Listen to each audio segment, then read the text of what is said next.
Hello, everybody. This is a mythical dragon. We are in the Dragon's Den. Pull up a seat, grab a drink of your choice, and let's get down to business.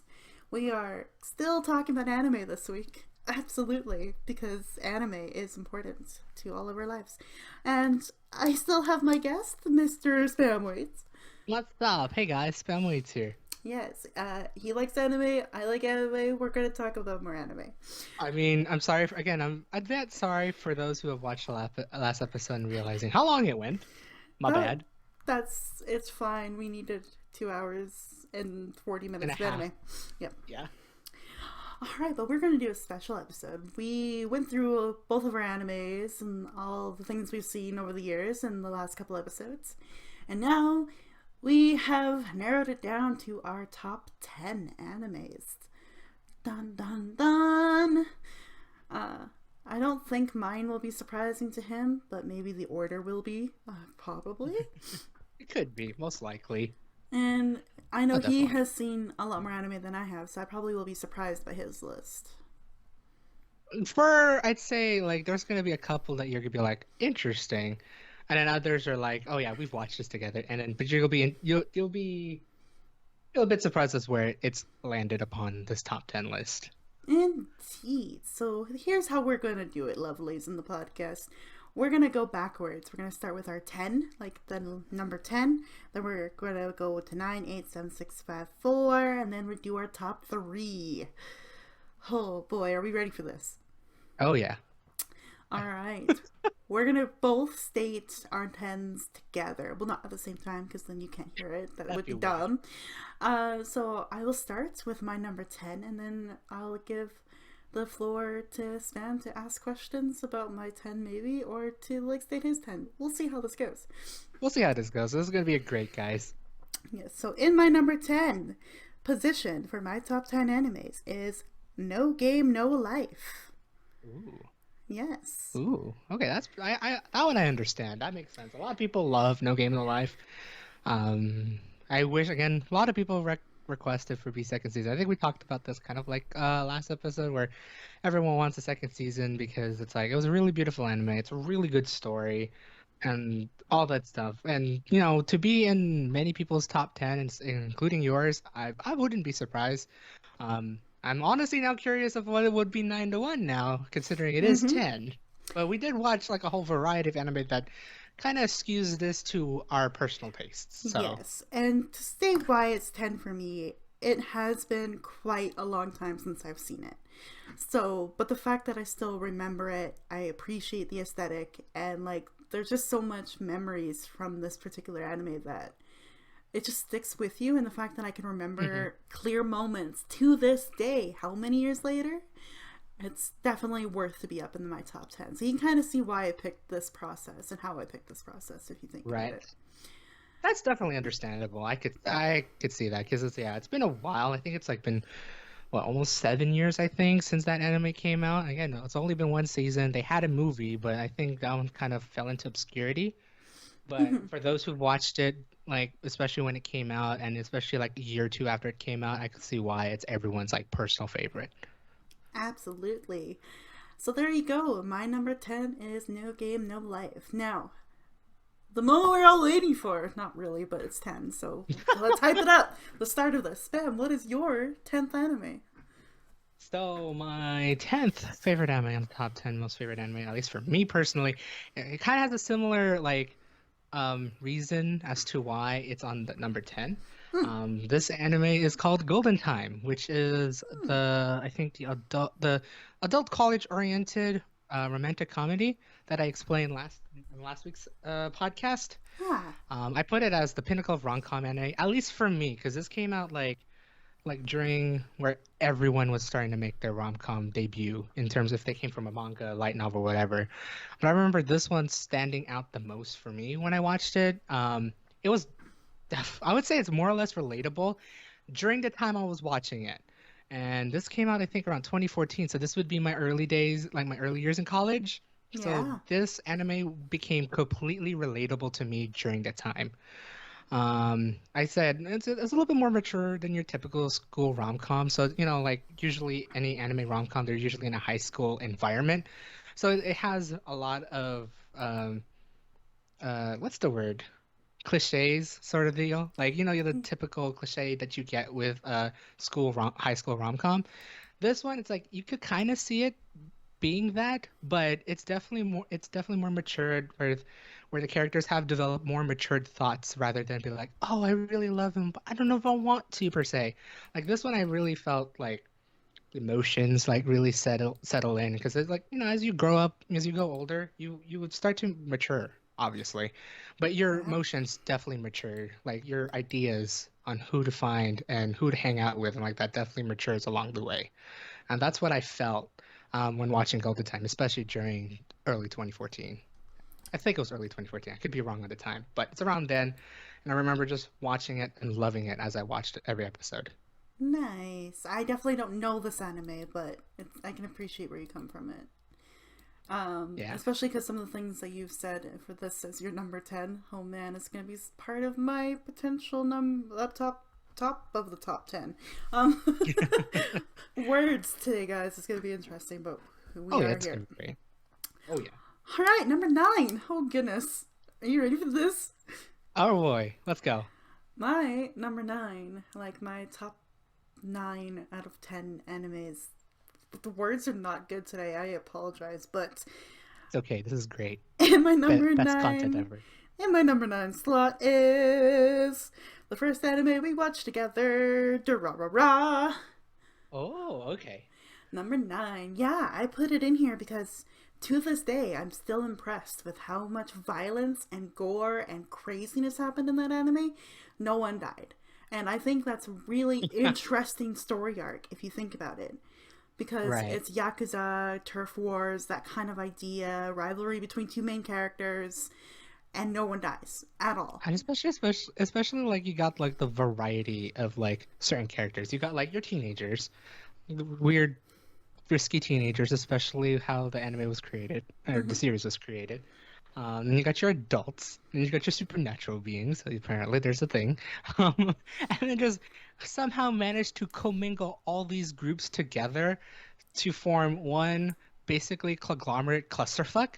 It was Yeah, pretty decent for that time. and to have all of these different groups and even elements put together in a way that created a pretty crazy story. Like, I appreciate it on such a weird level that way. Yeah. Hmm. I definitely found that as a very decent action anime. Don't get Yeah. me wrong. This is on the list too. It's on my list, but Oh, a wee bit higher. I'll tell you when it'll be. no kidding. Interesting. I put it on here because I think for me, when it came to anime, there's a lot of the ones that we've seen together where Hmm. the stories and the characters really relate to me more, or like just really captured my attention the most. So these two Right. down here, No Game No Life, I remember it just for the sake of the entire series and like the key moments. There Hmm. wasn't really a character in both that I was like, oh, it's so well written. I couldn't really think of it really that in that way, so that's why they're a little lower on my list. That's understandable. Yes. Okay, what's your number 9? So my number 9, it's gonna be like I think one of my most recent ones on here, at least as terms of when it started as an Hmm. anime series. It's gonna be Rising of the Shield Hero.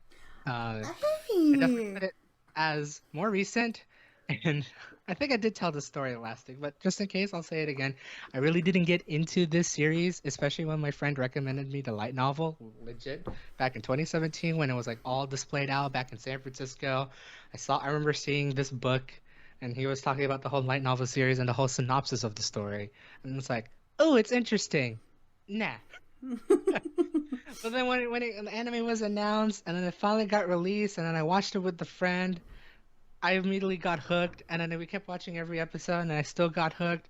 And then at the very end, I ended up reading the light novels. Like I ended up reading actually continuation of it. I think I read like 4 books out of like I think now they have 15. So I didn't read like the first 6 because that was part of the anime, and I feel like that has the most of the synopsis, maybe missing a couple of key details. Who knows? But I started reading like book 6, 7, 8, and 9. For those who knows, like the Rising of Shield Heroes, like book thing, um, you know what kind of story is in there. Um, I've been meaning to read more of it because I definitely got into it right after the anime ended. And it was actually at the time when I started working and Mm-hmm. traveling. So it's like at that point, it's like there's nothing for me to do. I did not want to watch TV or anything. It's like, let me just read Shield Hero. And I kept reading Shield Hero. Um, Hopefully, maybe I want to get back into it again just to know what goes on. And then hopefully in due time, the second and third season will be out. So I can't wait to see everything I've read be fully animated because I promise you, after reading those books, it's going to be really interesting how they're going to animate this because, oh, the story gets deep. Interesting. See, now that makes me want to reconsider like where I put it for this episode, but that's okay. I I only got to see the first season. I never read the books, so that's why unfortunately it didn't quite make that list. So Mm. yeah, interesting. Shield Hero Right. 9.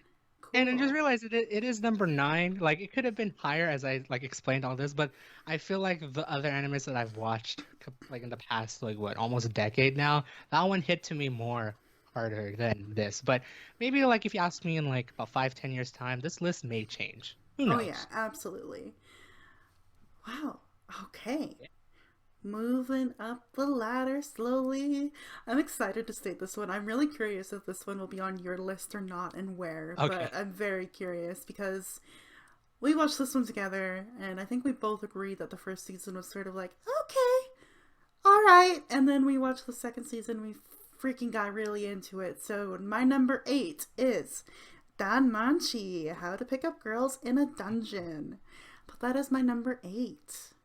I could, yeah, that makes sense. Like, so for me, unfortunately, this one is not on my top 10, but Oh, there's, there's a lot of anime to put into a top that's 10. true. Like, for me, I'll like spoil this now. It is a definite honorable mention for me because Mm-hmm. that one, like, especially the second and third season, wow, I did not expect the story to get that far in, like, that deep in it. Yeah. Because I remember like watching the first season, it's like, oh, it feels like happy-go-lucky. Belle wants to become a dungeon fighter, wants to like level up and all that stuff, wants to be the best dungeon person fighter, whatever. Forgot it was in the whole world. Adventurer? Adventure. Oh my God, thanks. But yeah, like I thought it was just gonna be a story like that. I didn't expect drama, like drama amongst other teams and whatnot, and like the familias, just like all that stuff. I didn't expect the story to go that in depth. I Well, hope I didn't spoil anything with that, but if you haven't no. watched it, you know. Well, well. See, those reasons there that you appreciated putting your honorable mention list is the reason why it's in my top 10. Is because Okay. that first season set up an interesting premise, and like the names and the characters were like quirky and they were relatable, and you knew of them because of just the way the story is written, like with so much like mythological elements and like histories and legends and lores. There's like all these characters that are coming in and you're like, oh, where is this gonna go? And I remember feeling that way after season 1. I was like, okay, it's setting up for something. Like, what's happening? And then it did not Right. disappoint me at all with like how things really progressed in the second season and how like these familias and characters really had to start like either liking each other and working together or like total enemies like right off the bat. So I was like, oh, I'm getting this is like team survival mode here and I'm really into this. And then like the third Right. season is like full on deep mythological connections and stories, and I was like, oh, this is for me. And I took classics in university, so there's also a little bit of that personal like interest and connection that kind of tied me into it, and I had to slide it in that top 10. No, no. I immediately remember, especially for season three, where every legit, I think almost every episode that we ended with, you always end up talking about like the mythology and all that stuff, and it's like, look, for me, like I have only like a slight gander of it along like my early years of like just knowing things right in Mm-hmm. school and whatnot, but like hearing like how she was so like invested in a couple of these characters and like just talk about like, oh my God, this sounds like their story in the mythology. It was just like, really? I did not Yeah. see that coming. And It, lo and behold, right? it's so neat. That's why it's in my top 10. And again, like the other two animes like below it, there's not enough of that like story element or connection for me to put them higher. So Hmm. Danmachi though has that connection for me, that classical mythology. I love classics so much. That was my favorite class, and I almost regret like being an English major. I'm like, I should have been a classics major, but you can't teach classics here in Canada. You can do that in the UK, but not here in Canada.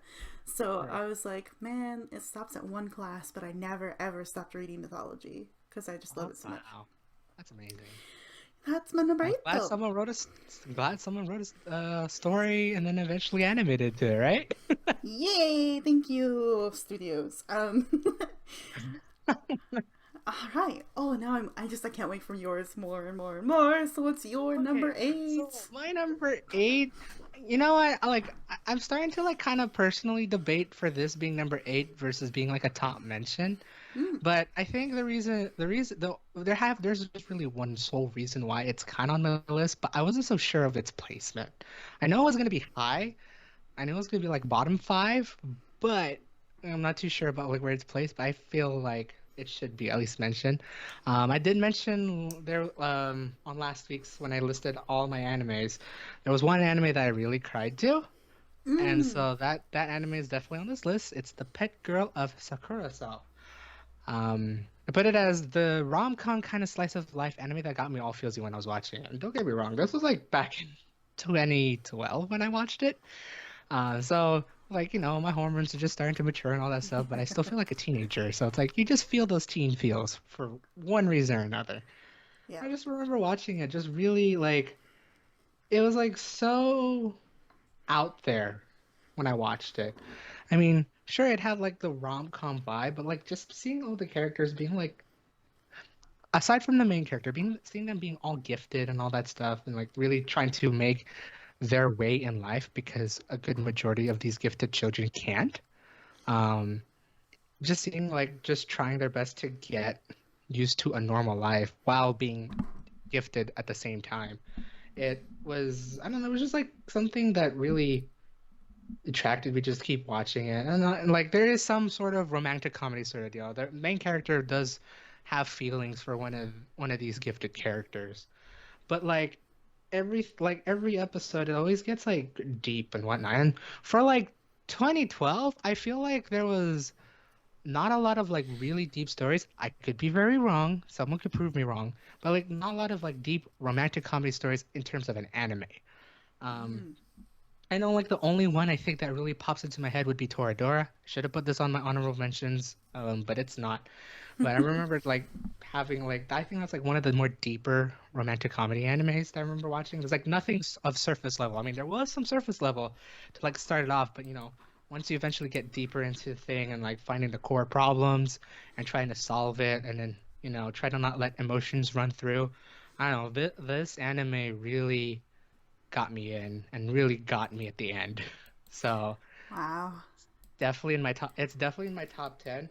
I don't know so much about like being number 8 versus like Shield Hero. Again, this could change in 5 to 10 years time once I know more about Shield Hero and other animes that it could just drop. But this definitely is in my personal top 10. The Pet Girl Sakura South. Nice. I think those reasons are sound enough to put it up there for right now. Some of those reasons too. Again, it's interesting to hear you talk about these animes that I haven't seen yet. But some of your reasons for putting it in that placement is like, again, I have animes that are up really high in my list that are up there for the same reasons. So it's really interesting. So this is going to be interesting to do this comparison side by side. Oh yeah, you get to tell like what kind of emotions we go through in some of these animes. I swear. Oh, absolutely. My goodness. Okay. Number seven. Lucky number seven. Here we go. For me, again, I'm really doing this just for his reactions, guys. But please react if you yourselves, because yes. My number seven is The Ancient Magus Bride. Ooh. Yes. I was debating about where to put this. Part of me wanted to put this higher. Part of me wanted to put it maybe below Don Manchi. It was sort of a really tough debate for this one because I Mhm. really love this anime. I didn't think I would for some reason. Just thinking like, okay, she seems really young. This thing seems old. I don't know how I feel about this right now in my life. But the story and the interesting, like, complicated, like, relationship they had, it was like almost Mhm. teacher student for like quite a while, but then as the anime went on, you can see like the connections and like things really growing and they're becoming attached. And I was like, okay, okay, I appreciate her so much. She works really, really hard. She wants to be the best she can be for him. And I feel like that is something I can relate to. So again, now that we're getting into the higher animes, you can start seeing how I'm connecting to story and character. So that's Oh why yeah. it's above. That's just why I'm starting to put this one above the others, because there's a specific character I relate to, and the story is really nice, and it just works crazily well together. Surprisingly Yeah, for me. no lie, the character development for Ancient Manga's Bride is pretty on point. Yeah, like even just for like But my God, the main like Magus too himself, right? Like right? his connection and his character growth was so like refreshing for me. I guess is kind of the way I'd phrase it. Mm-hmm. Because Dang. he could have stayed the same, he could have been the same guy the entire time throughout the whole anime, and still it would be an Right. interesting story. But he changes a lot. He does definitely develop more as he's like learning more about this girl, helping her with Right. like the powers and all these things. Like he changes quite a bit to himself, which is also like, okay, again, he's not much of a douchebag like in Shield Hero, and that's why I think Shield Hero is Mhm. not in my top 10, because I still think the main hero is a douchebag. But um he Understandable. actually he gets warmer and softer, and it's something that you really are hoping for these two, I guess, for Hmm. me. So that's why it's my number 7. Yeah, no, that makes a lot more sense. Just now you remember me, reminded me. Yeah, definitely the manga is just trying to like, hell, just getting used to like the quote unquote normal human environment in terms of like where he's coming from. So it's like the little things with the character development for many of these characters, especially for our main too. It's really good. It's really charming. It's honestly something you could connect to definitely, even if it's very fantasy. You could definitely connect with these characters. But I think that's also what I like about it too, is because I loved growing up having like those really beautiful scenes of like a forest with all these like beautiful little light, like the lighting and like the fairies and kind of like that Hmm. lovely fantasy mythical kind of element. I love those kinds of scenes and settings growing up, and that's again also a little bit why I like Sailor Moon. No, Sailor Moon's not anywhere in this list because it's too much of a childhood anime for me right now, but this was why I like scenes with like Card Captors and Sailor Moon, because they had the like fantasy, beautiful scenery. And when we had a few of those scenes in Ancient Magus Bride, it just brought me back to that like younger me, loving Hmm. those scenes and settings and that aesthetic too. So it just really made me happy seeing this anime. Yeah, that's definitely understandable. That makes sense. Mm-hmm. Okay, Definitely let's. captures your emotion. Like yourself, really. Yeah. Plus, like she likes books and libraries. Okay, I'm good. There we go. Yeah, that's pretty. There you go. That explains me well enough. Okay, so moving on from me being a nerd, what's your number 7? Oh my God, I forgot I put this in number seven. Yes, I did put this on my number seven. Oh my God. It's also going to be in overrated. Definitely overrated. Very Oh, highly overrated. And we haven't yet to watch the last episode of the. Oh no, we did. We did. waited. We did. You can tell I know what this one is already. You should know what this one is, and especially for those who have been watching this series ever since 2013, that magic big ass hype, and then coming to now where it's like, oh boy, how is this gonna end? It's Attack on Titan. Um, reason why this is on my list, yes, I did put this as overrated, definitely, and I feel like it's gonna be coming. It's good. We're gonna be going back and forth with this one. Oh, yes. I have comments, but yes, carry But the on. reason why I have it at least on my top 10, I don't know so much about 7. That's like I would say my bottom 4 or 5 is gonna be very debatable of where they're placed right now. Um, the reason why here's on my top 10 is something that I just managed to get into it from the beginning, even though I didn't want to into it because I remember a lot of people talking about this prior to its release, and I was the person that didn't want to get into the hype train, and Mm. yet I did. And there's a bunch of them that's going to be in here too. There's like one other actually in this list. But Yeah, I'm gonna say this right now too. I do have an overrated one in my list, but it's not this one. This one I'm gonna spoil it. It is in my honorable mention. I didn't put it in my top 10. I couldn't. I just there's something about this anime that I just couldn't do it. So I'll get to that when we Right. get to the honorable mention one. But I am surprised yet not surprised with that one being on your list. Yeah, I feel like I could switch these around. It's probably going to be like closer to 10. I really should be closer to 10 rather than being 7. But yeah, this is a series that I remember watching the first season and it's like, you know what? Okay, I'll give it benefit of the doubt. It's really good. It was pretty good. Second season, yeah, like the second season and the second season was like hella boring. Don't get me wrong. I think a lot of people would say that second season is very boring, and a season you should probably skip. But there's like a little bit of storyline you want to know, so probably like watch an overview of something like that. Um, but then like going to like season 3 and season 4, I'll be like, all right, I'm starting to like the story now. I don't know what the direction is, but I like that. Like I love some like I do love some series where you have no idea where the story is going, but it keeps you in. I remember like there's a whole bunch of animes that's like I don't know where the story goes, but I don't want to know because it's very boring. This was not that boring. It was like this was something that really got like kept me going, keep Hmm. wanting to know more. Again, aside from second season, that was kind of but like I know definitely for the third season, I remember wanting it's like, all right, we want to know about like this basement and sort of things and like that. You know, minor spoilers for like that, but for those, oh well. um, I think if you're it's just like listening to a top 10 list podcast, you should expect spoilers. I just want to throw that yeah, out there.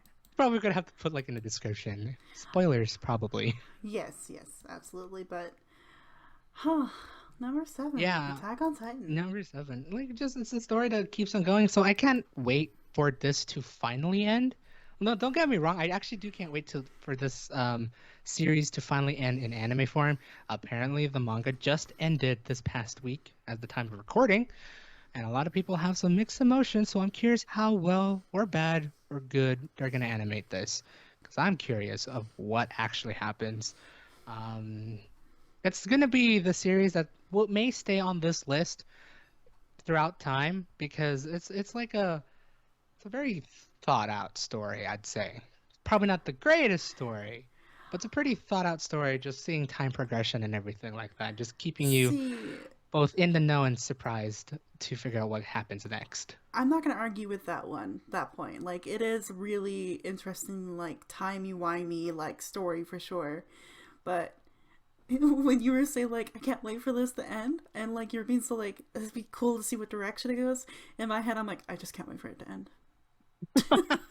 So we have definitely two very different takes on Attack on Titan, Oh but yeah. I'll get to that when I get to honorable mentions for sure. Definitely for me, for Attack on Titan, just as the final point, it's definitely curiosity killed the cat, but you really want to know what actually happened. You really want to know what happened. So that's my thing with That's that, especially fair. with that. Very fair. My goodness, we're at number 6 already. Here we Right? go. Number 6, number 6. This one's gonna surprise you, I think, but maybe not, knowing me. So I'll leave that with you, Span, because you know me more Okay. than most of my audience. True. My number 6 is an anime I have not quite finished yet.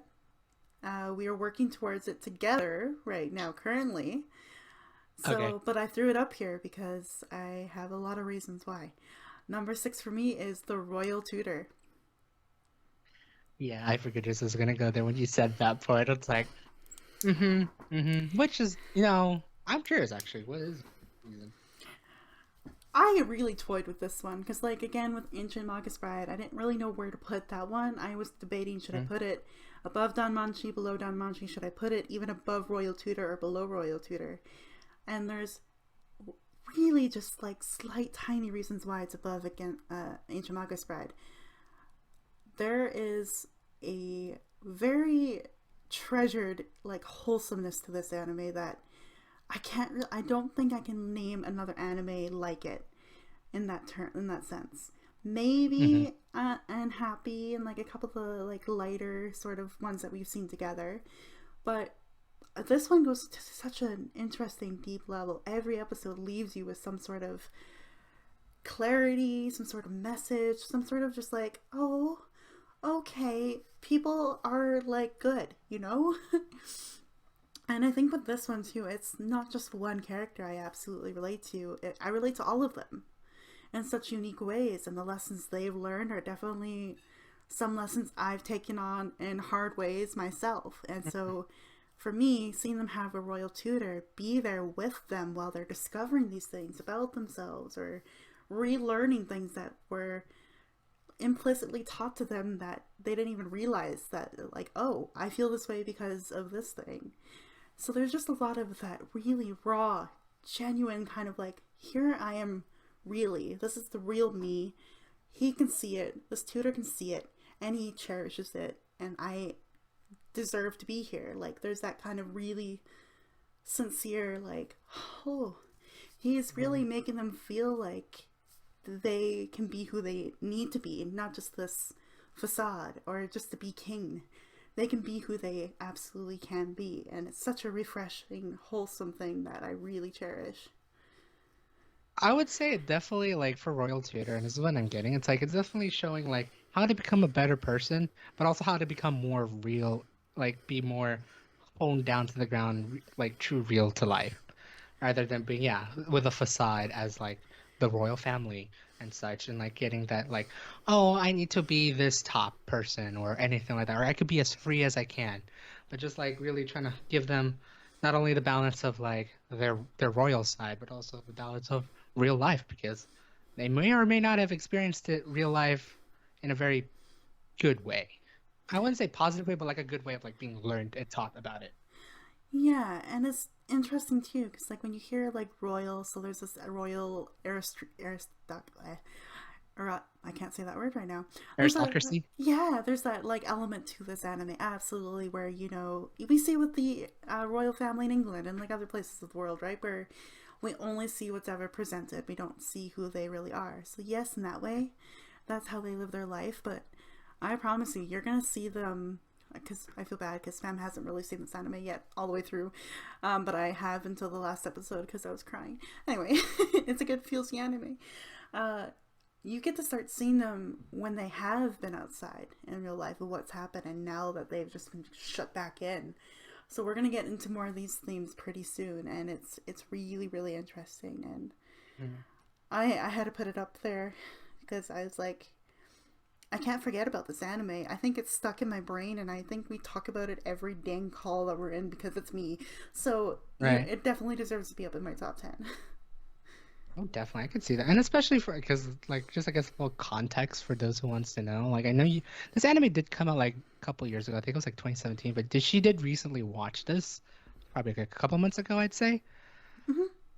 And I could definitely see why it really pulled her in, especially for you being like wanting to become like a teacher and like that or being a teacher and just seeing the like how you could just like teach you could just like normally teach someone a subject, right? But like also teach it, but like knowing that you could also teach life manners, I guess, and life like that sort of thing, and give them a different picture and a different view in life.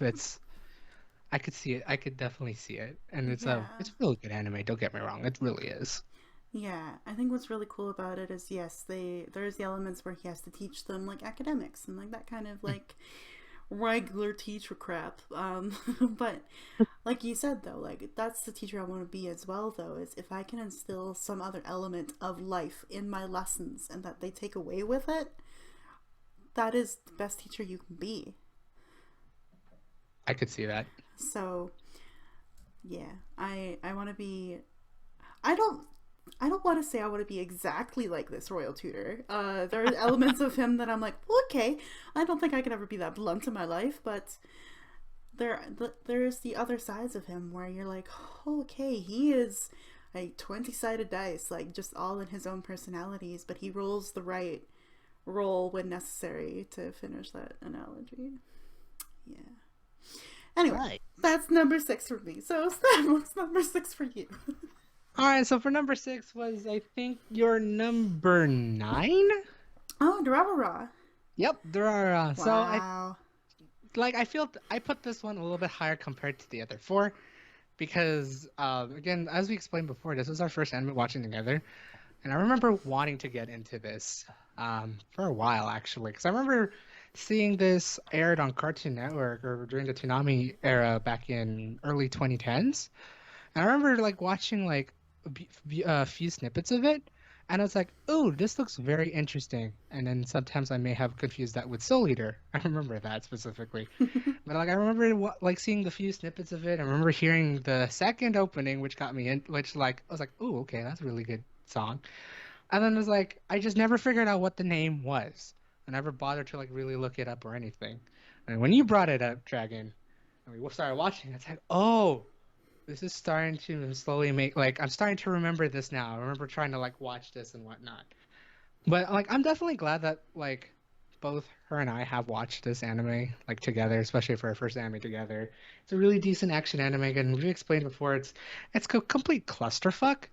What's a really good clusterfuck? Yeah. If you really want to get into that sort of deal, just to like meld your brain a little bit, I feel like it's like a modern day Attack on Titan in some sense. Like in some parts of like how they build the story and to build the characters, where it's just like here, there, here, everywhere, go work together. Yeah, they are. So in Second Titan, we have these large, huge titans that are larger than life, but Durarara does that without making them titans, if that makes sense. Right. They're all like larger than life characters based on so many different little elements. And it's like, oh, okay. So I can see why it's up higher for you, definitely. But for me, it's hard to relate to a character that's in a Yakuza for me. True. And especially Or like some of the very shady antics that a good majority, if not all the characters had in them. yeah, even like Salty at some points, like not necessarily like this innocent, cute little cat helmet wearing like bike rider. she, there's definitely It more doesn't have to a that. head. Yeah, it Right. doesn't actually have a head. It's more of like a spirit that's not really alive but not really dead. Like, oh my goodness, like it gets. That was a huge major spoiler. I'm very sorry, but like Whoa. even like that character who I've always was like, oh, he's so cute. It's like, okay, there's more to that. Hmm. So Yeah, I like I don't. Go ahead. Sorry. I was just saying I can appreciate where it is on your list. I just couldn't bring it up there myself. That's all. Yeah, definitely for me, it was more of like the overall arching story and the characters. Yeah, there's like some characters I do relate, but obviously don't because their antics are like completely not ethical. What do you mean you don't want to pick up a stop sign and smack someone across the face with it, Daryl? Or try What? to do illegal surgery in the back, in your apartment. Right. Oh, good times, guys. Yeah, but no, like in the overall like story and like that, and especially since it completed pretty decently, I'd say. Um, It I found did. It was not an ending that I don't think we expected. It was just an interesting kind of like, oh, all right. right, and like I think like probably towards the end, you want to like start tearing your hair out because it's like, why are they doing this? This is so stupid. They could have just done this.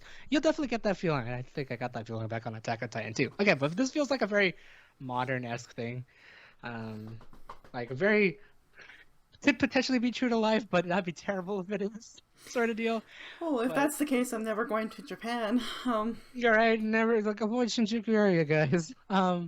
But overall, it's a pretty good anime for me. Not the best anime, but it was a pretty good overall anime. If you guys haven't watched it, give it a watch. I feel like where we're coming now, like in 2021, I feel like it may like I don't think it has aged like too bad. So it No. should be able to you should be able to easily get into all that stuff. I mean, sure, like you could probably see the difference in technology. It's great. But Mm-hmm. you can see like how everything just like mailed back then with that. So if you haven't give it a watch, do give it a watch. Hence why it's in my top 10. Yeah, definitely. Oh my goodness, we're getting to our top five now. Oh boy. So I think for top five, there could just be some minor alterations for myself, but I think my top five seems pretty solid compared to the bottom five. My my top five are solid. I think there's still. I think my 5, 4, 3. I could maybe shift them around a little, Hmm. but otherwise, like my. I. Oh, I'm staring at my list and like being like, oh, I could have done this. I should maybe do. No, I'm gonna leave it as is because I left it this way after like doing 10 different iterations of my top 10. So, without further ado, my number five. Um, It made it to my top 5, Daryl. I am very proud of this. I'm happy that I Oh, put it here. It is a North American anime. Ruby! ooh, Ruby made my top 5. Uh, that's really yeah. You sound surprised. I'm happy with that. Um, I just like, I was the one that started watching this before you, and I got into good. it. Definitely. And it was interesting. I mean, it did follow a pretty cliche start, I guess, in the sense of like, oh, this young girl who's like younger than everybody else makes it to this elite Hmm. school to like become a huntress, like, kind of pretty cliche, kind of like, oh, she's the Right. special one. But then after that first volume and like all the quirky relationships and like rivalries come out and da da da da da, that's where the anime picks up, like completely like tenfold. Where okay, this little huntress academy life that you're living is way more complicated than that. Everything that you're doing and learning here relates to everything happening outside the world. And it just gets so in depth. There is such a huge plot to Ruby that, can I summarize this anime in like 5 minutes? I can't. No, you can't. And I think the complexity of it, and even like for it being like a relatively children's anime, there are like some pretty interesting like themes when it comes to like grief and like limb loss and amputation, and then the loss of like life and like relationships and like becoming who you are and who you're meant to be. Like there's so many of those complex themes in this one that you're like, oh, it's not this childish little chibi cartoon from volume 1. It's really a very thick, deep, complex story that where Right. we are at right now in the volume, like volume 8, there's no end to this. We can't see an end yet, and I think that's amazing. And quite a feat at volume Mhm. 8 to not see an ending yet. That's definitely true. Like, actually, considering how many episodes, years, but volumes, all that stuff, to see that there's still no end goal yet or end story yet, it's pretty good that they're really developing the characters, new storylines, new plot lines, all that stuff and more throughout the thing. And it's almost never a dull moment. It really isn't. And I mean, I've seen some arguments on the internet lately about how they don't like the direction of that some of the characters have taken this season.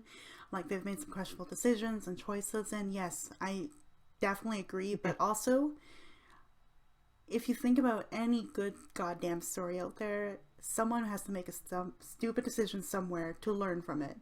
So I'm Right. feeling like, well, the internet right now is mad at Ruby, and with the direction it took in Volume 8, I think it's setting us up for a pretty crazy finale where something's going to turn around and something's going to be there to really say, oh crap, okay, no, we need to do this. And like there will be some sort of clear direction somewhere in Volume 9, and it'll Mhm. make up for the very questionable decisions by some characters.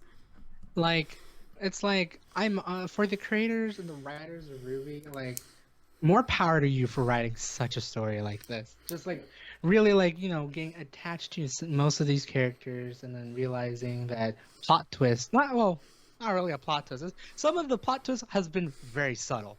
And then suddenly Yeah. it changes everything. Oh, yeah.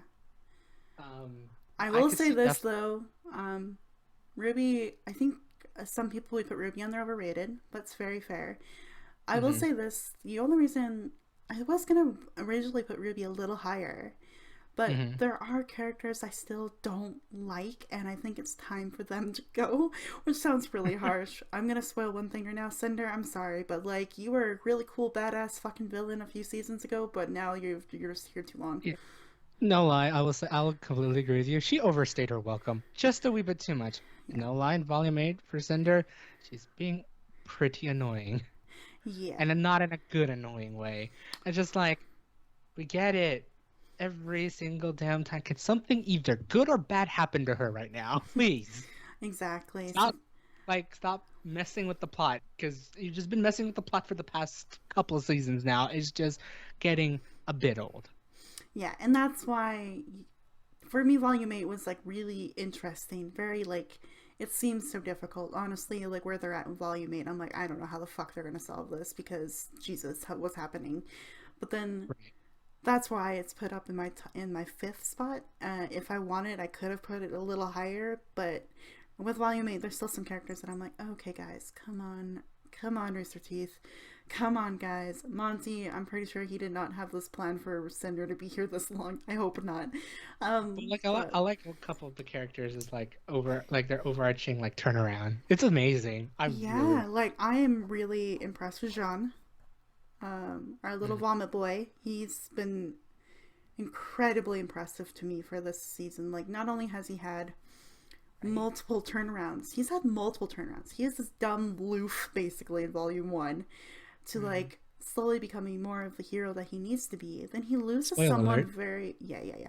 This is all spoilers, guys. I'm going into a Yeah. deep rabbit hole about John right now. But. Wah, wah, wah. Womp Spoiler. womp womp, spoiler. But then he loses someone dear to him.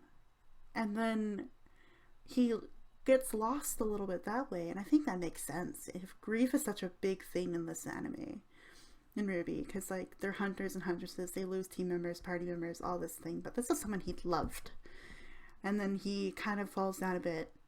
But then again, he has that turnaround. He picks himself back up. He finds a semblance, and then suddenly it's like, okay, this is who I'm meant to be. And then he has this kind of overarching like wake up call throughout the season, and he doesn't, instead of it letting it drive him off or like send him away from the main goals or quest or Right. task, it makes him more driven to do it.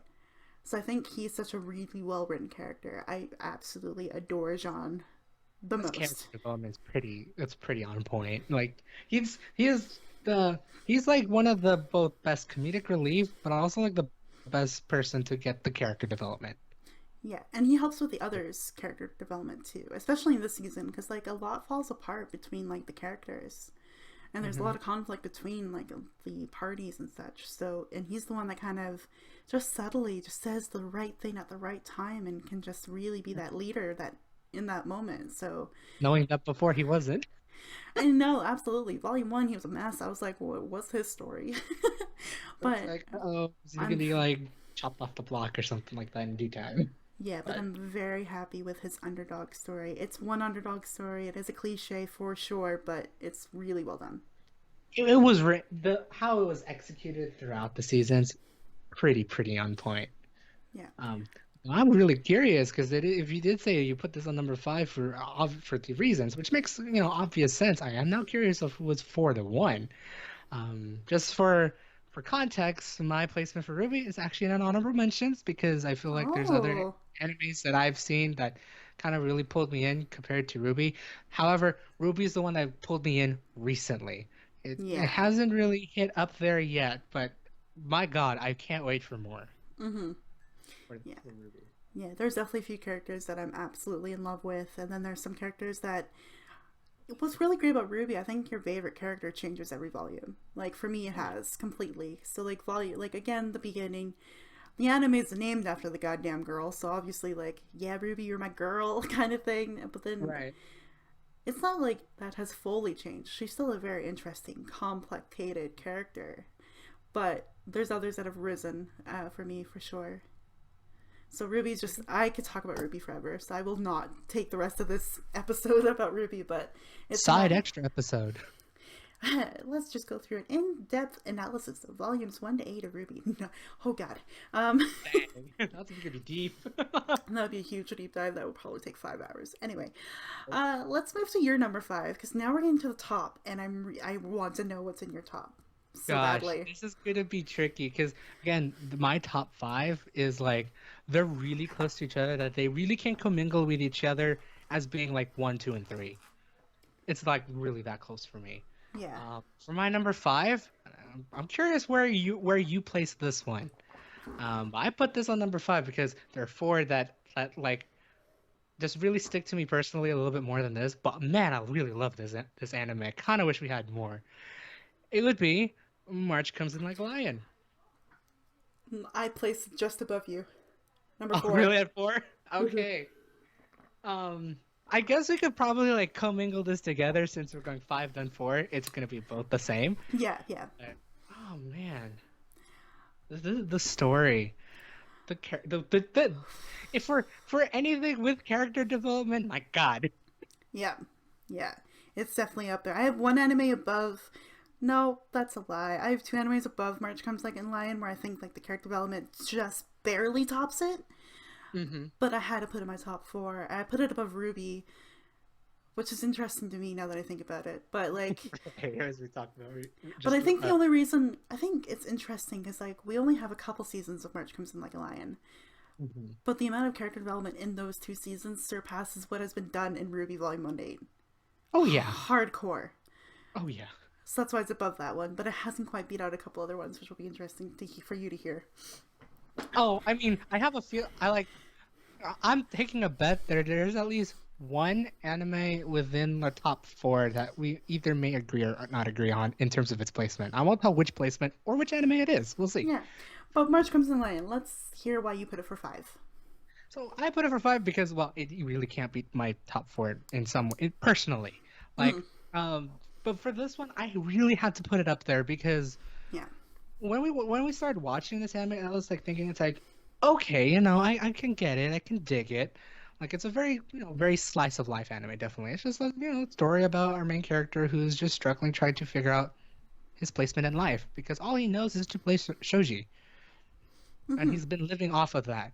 But he wants to become, he says he wants to become like a normal human like everyone else, trying to like at least work together with people, try to be like that not that social outcast that he is.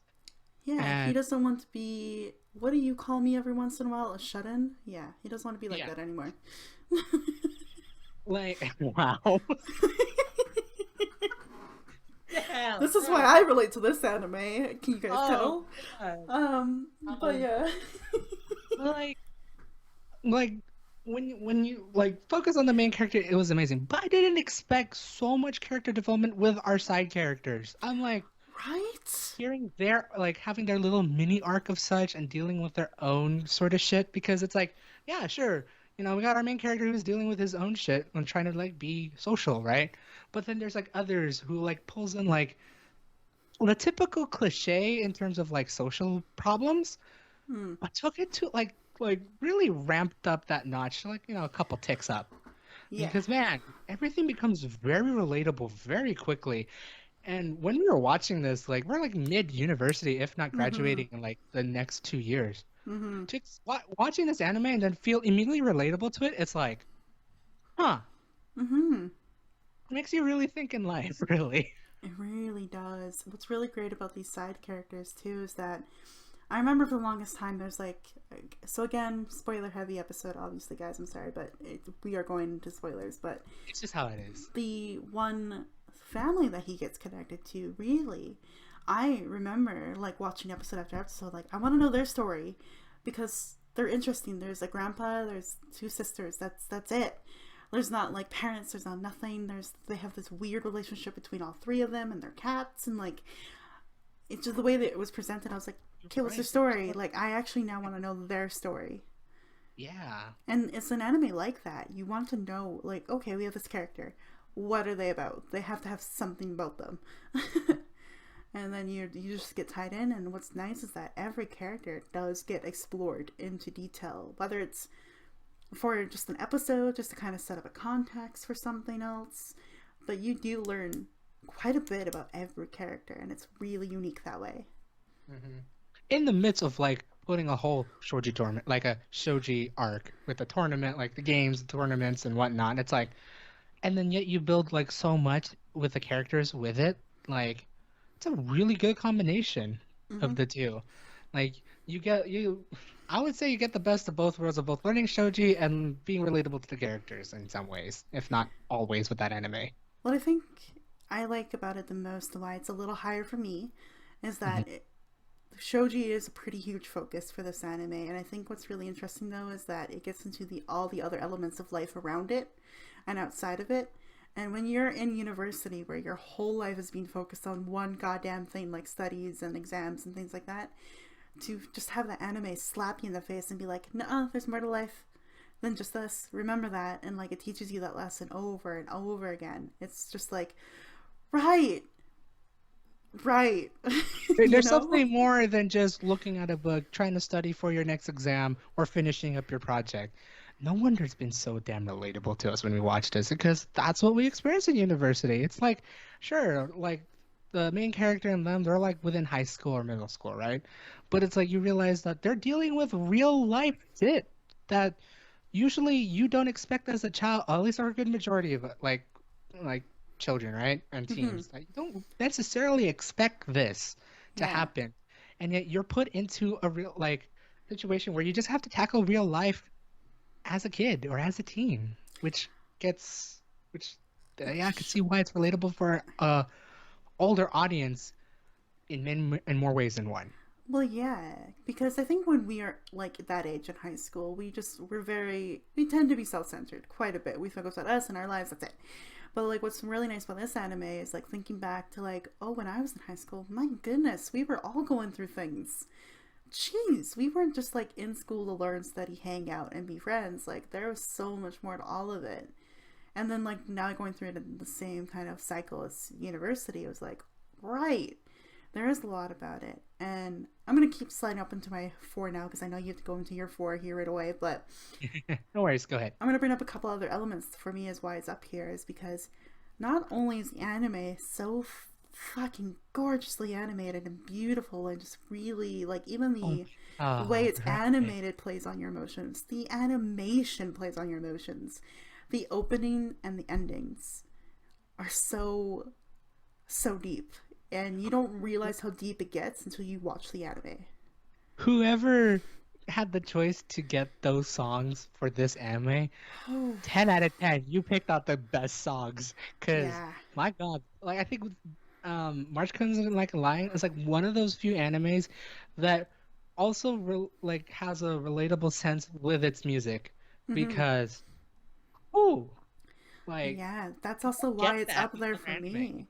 Yeah, and most of the time you have like a really badass like fight song or like something like that, right? Like in Hmm. an anime, but with this one, every you can tell every piece of music used was for a very important purpose, whether it was to really Oh yeah. relay an emotion or a connection between the characters or like the seriousness of the tournament itself. Like the music chosen was beautifully done and you could really feel it. This anime made me cry multiple times in different things and for different reasons. The emotions were real. I mean, it wasn't as real as when I watched Pet Girls Curacao, but man, I definitely felt it. Don't get me wrong. It's This one of one, those things where, like, if you didn't cry about it, you felt the weight of it, at least, on your oh yeah, shoulders. oh Yeah. yeah. That's why it's up there for me. Like, there's so many little elements that put this anime right up there for me. And it's the music, the animation style, just like everything kind of, all these little elements that people don't normally consider for like a top 10. It just pushed it a little higher up in my list for me. No, definitely. Like I definitely saw that. Like, if you guys haven't give like this one, if you guys haven't given it a watch, I would suggest watching it because it may sort of like initial synopsis may not pull you in. Once you get to watching it, I wouldn't be surprised that you just want to keep watching more. Yeah, yeah. Also, fun little challenge for you. This was something I started to do but never actually got to finish, which I'm really dumb about. I remember rewatching March Comes In Like a Lion in March, and then the next in April I started to watch Your Lie in April. Fun little challenge out there if you want to do that, but that's mostly fucking torture for you. But yeah. That's wow. You're playing with a lot of people's emotions doing that. Anyway, so that's my top four as March Comes In Like a Lion. We went into a lot of Nice. detail about that one. So now I'm curious, what is your number four? Well, here's just another overrated anime. But this one is like one of those where I didn't expect to get into. I watched it, then I read some books, and I kept watching more and more and more. And as of late, like it started really put like getting me in and really been liking how that the last season really ended up being, which would be well, Sword Art Online. I put mine up in number two. Oh, interesting. I think I could easily put it into like number three. Potentially, but I think, oh, I know why I put it into number two. I'll get there. Okay. So, if not, we'll share this conversation, but then when we get to two, I kind of want to know more. But for at least for me with Sword Art, it's again one of the animes that was starting to overhype itself at the before the first episode, and a lot of people were talking about. A lot of my friends were talking about this when we are just entering junior college, and like we just ended up hanging out a couple times at a friend's house and just started watching the first episode, and just like I watched it and I remember saying, Okay, it's an interesting premise. Like for something in 2012, you don't really expect unless if you read the light novel, which was like back in 2010. But I digress. But like a story something of that nature back in 2012, you don't get a lot of those. I think. Correct me if I'm wrong. But like many of like the animes like in the early 2010s were like never like became that deep, like unlike Sword Art Online, at least for like the first what 14 episodes or something like that when they were in Aincrad and playing the game. Um, and I just remember just watching it every week, watching with friends, trying to like watch it as on time as possible. I remember this was one of the few animes where we watched when it came out. So it's like if it came out at 9 o'clock a.m. on Saturday, we're all up on 9 o'clock a.m. Saturday on a Skype chat, not on a Skype call because we just like to have only our audio with the anime, but it's just on a Skype chat, just commentating every single minute of what's going on. And I remember doing that for at least, the first season definitely. I think a little bit of the second season, but that's when I eventually met with Dragon and then recommended Sword Art. And then eventually getting into the third season, which was all Alicization. I'm just gonna say Alicization and Light Novel is a really huge story. I remember just reading 2 books of it before not reading the rest of it. But how they animated this time around, oh my God, they really improved on animation and really got me into Sword Art just that much more. So, I feel like this shouldn't be any lower. Like again, these will trade blows with March Comes in Like a Lion for being the sort of anime that just really pulled me in back then and really stuck with me to this day.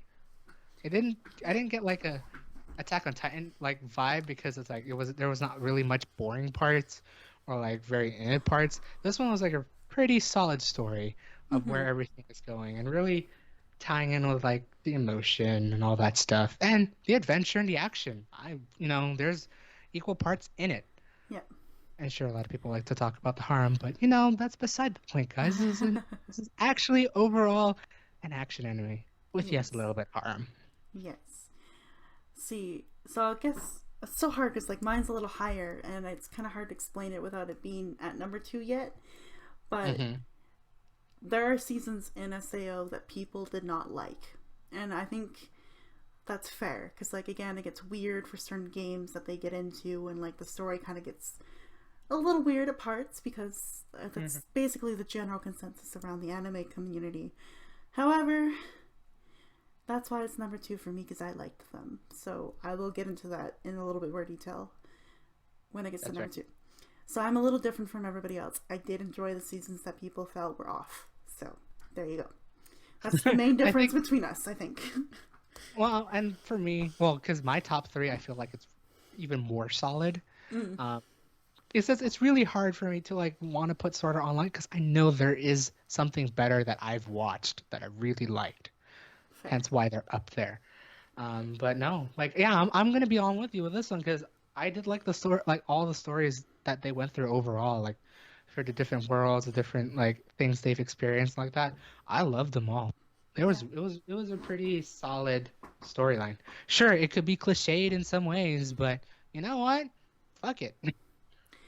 Yeah. You're not going to find anything super original with SAO per se. There's going to be little elements of cliches, but then there's the surprises. So yeah, I got lots to say about SAO myself when we get to it. No worries. We could go with that when we get to your two.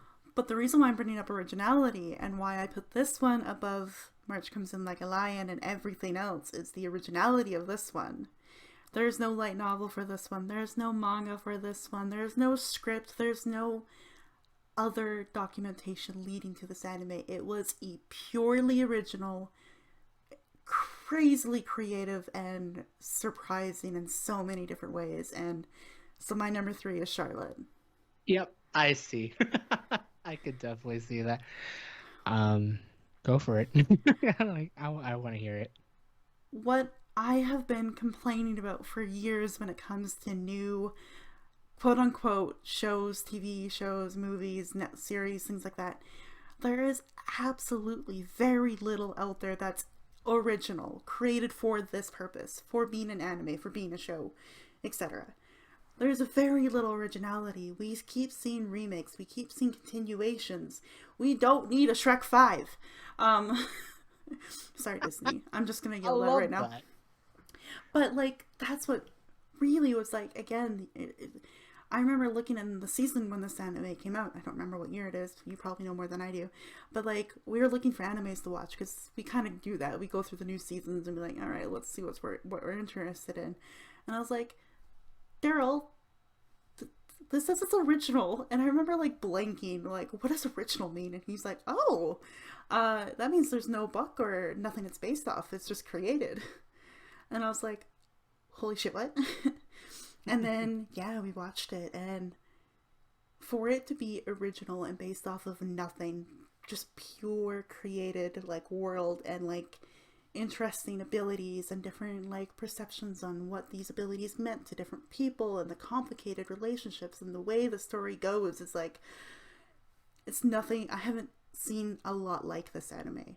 It really just stands out as completely something separate.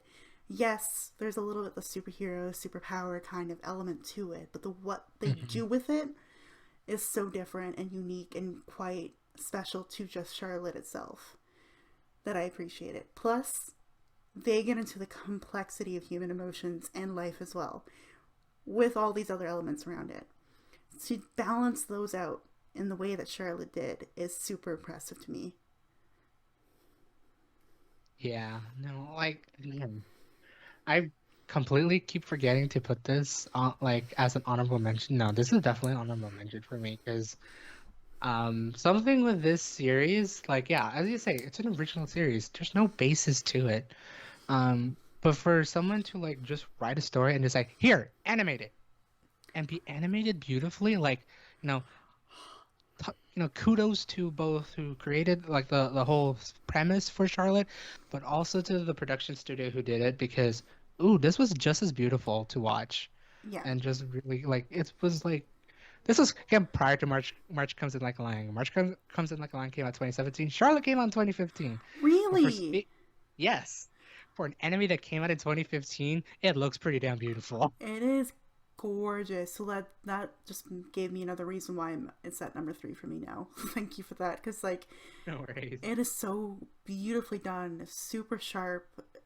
It's just, and even like the final part of the anime, just how it kind of, when I say it takes it out of this world, that's kind of a pun in many ways, but just even the scenes afterwards, again, it just brought me back to that like childhood me where it's like I love like the beautiful like sceneries of like space and like the earth and like these sparkles and like the beautiful like kind of really pure innocent view on life.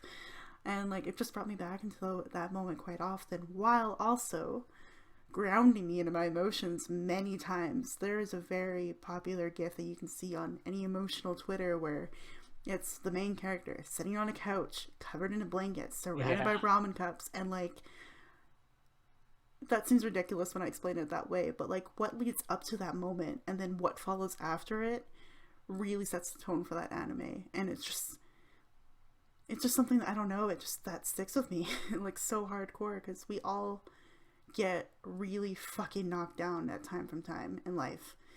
And just to see someone actually animate a scene where they could live in it and they let themselves feel that way and let them be that way instead of like trying to quickly fix it. Yeah. It was so weirdly like depressing. Absolutely, it's definitely a hard scene to watch, but for me I was like, yeah, life isn't like the stupid comedies that we see where like something bad happens and then the next moment they're like, haha, it's okay, I'm gonna go buy a car. It's not how life really is. And so Right. Charlotte really dives into like deeper elements of life while also being supernatural, while also being beautiful at the same time. and it's all original, not based on fucking anything. So it's so well done.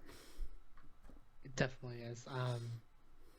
It's a series that like I'm hoping that if you do get into it, just keep watching it. Definitely, like I don't know if I want to say it's for everyone, but at least for us, we got into it because it was just really beautiful. And beautiful, a little bit funny because yeah, it does end up being funny at first, and then completely takes a whole 180 and then gets really deep. Good. I See, love it. my complaint about Ruby, right, was like that whole first volume was like very childish, school like, that kind of thing. Charlotte, it does start out that way a little bit in the beginning, but then it very quickly gets into something more. So again, when I come to any new show, I always recommend watch at least 3 to 4 episodes maybe of it to see if you'll like it. Do this for Charlotte. You'll be surprised. Oh, definitely. Yeah, no, that's I definitely could see why that's definitely a top. No, this is definitely an honorable mention for me. 'Cause, man, that is a good series. And it kind of sucked that it was 13 episodes. No lie, I kind Yeah. of did wish it was more. There was more from I original want series. more. Like I would say there is some like little kinks that could be fixed, like actually adding more character, like maybe just a wee bit more character development before we get to the very overarching turnaround point. But no, regardless of that, it's still a pretty damn good anime. Yeah. And the ending itself too, like I do really I the ending as well was really well done for me. I think it wrapped it up quite well. Hmm. Do I still want more of it even though it was wrapped up well? Yes, of course I still want more, It's always that um feeling. but it I can see it like being that one season series, and it's definitely something I might even go back and rewatch just because it's been a Hmm. while, and I appreciate it so much. That's my number three is Charlotte. Definitely understandable on that one. Oh boy, I'm itching to know your top three so badly. So what's your number Okay, so three? for my top, so for number three in the top 10, it's gonna be a definitely a surprise for you, Mm. because we never watched it. But I remember watching this when it came out back in 2013. I remember watching it with a friend. I didn't expect that he was watching it either. Then we just started watching it together, and then we just had so much laughs and everything like that. And been wanting to have a second season, and we're finally getting a second season here in the near future. That anime is The Devil is a Part-Timer. Oh wow, yes, that's second. It's coming out soon, isn't it? That second season. Yep. The second season's coming out soon, and oh my god, I can't wait.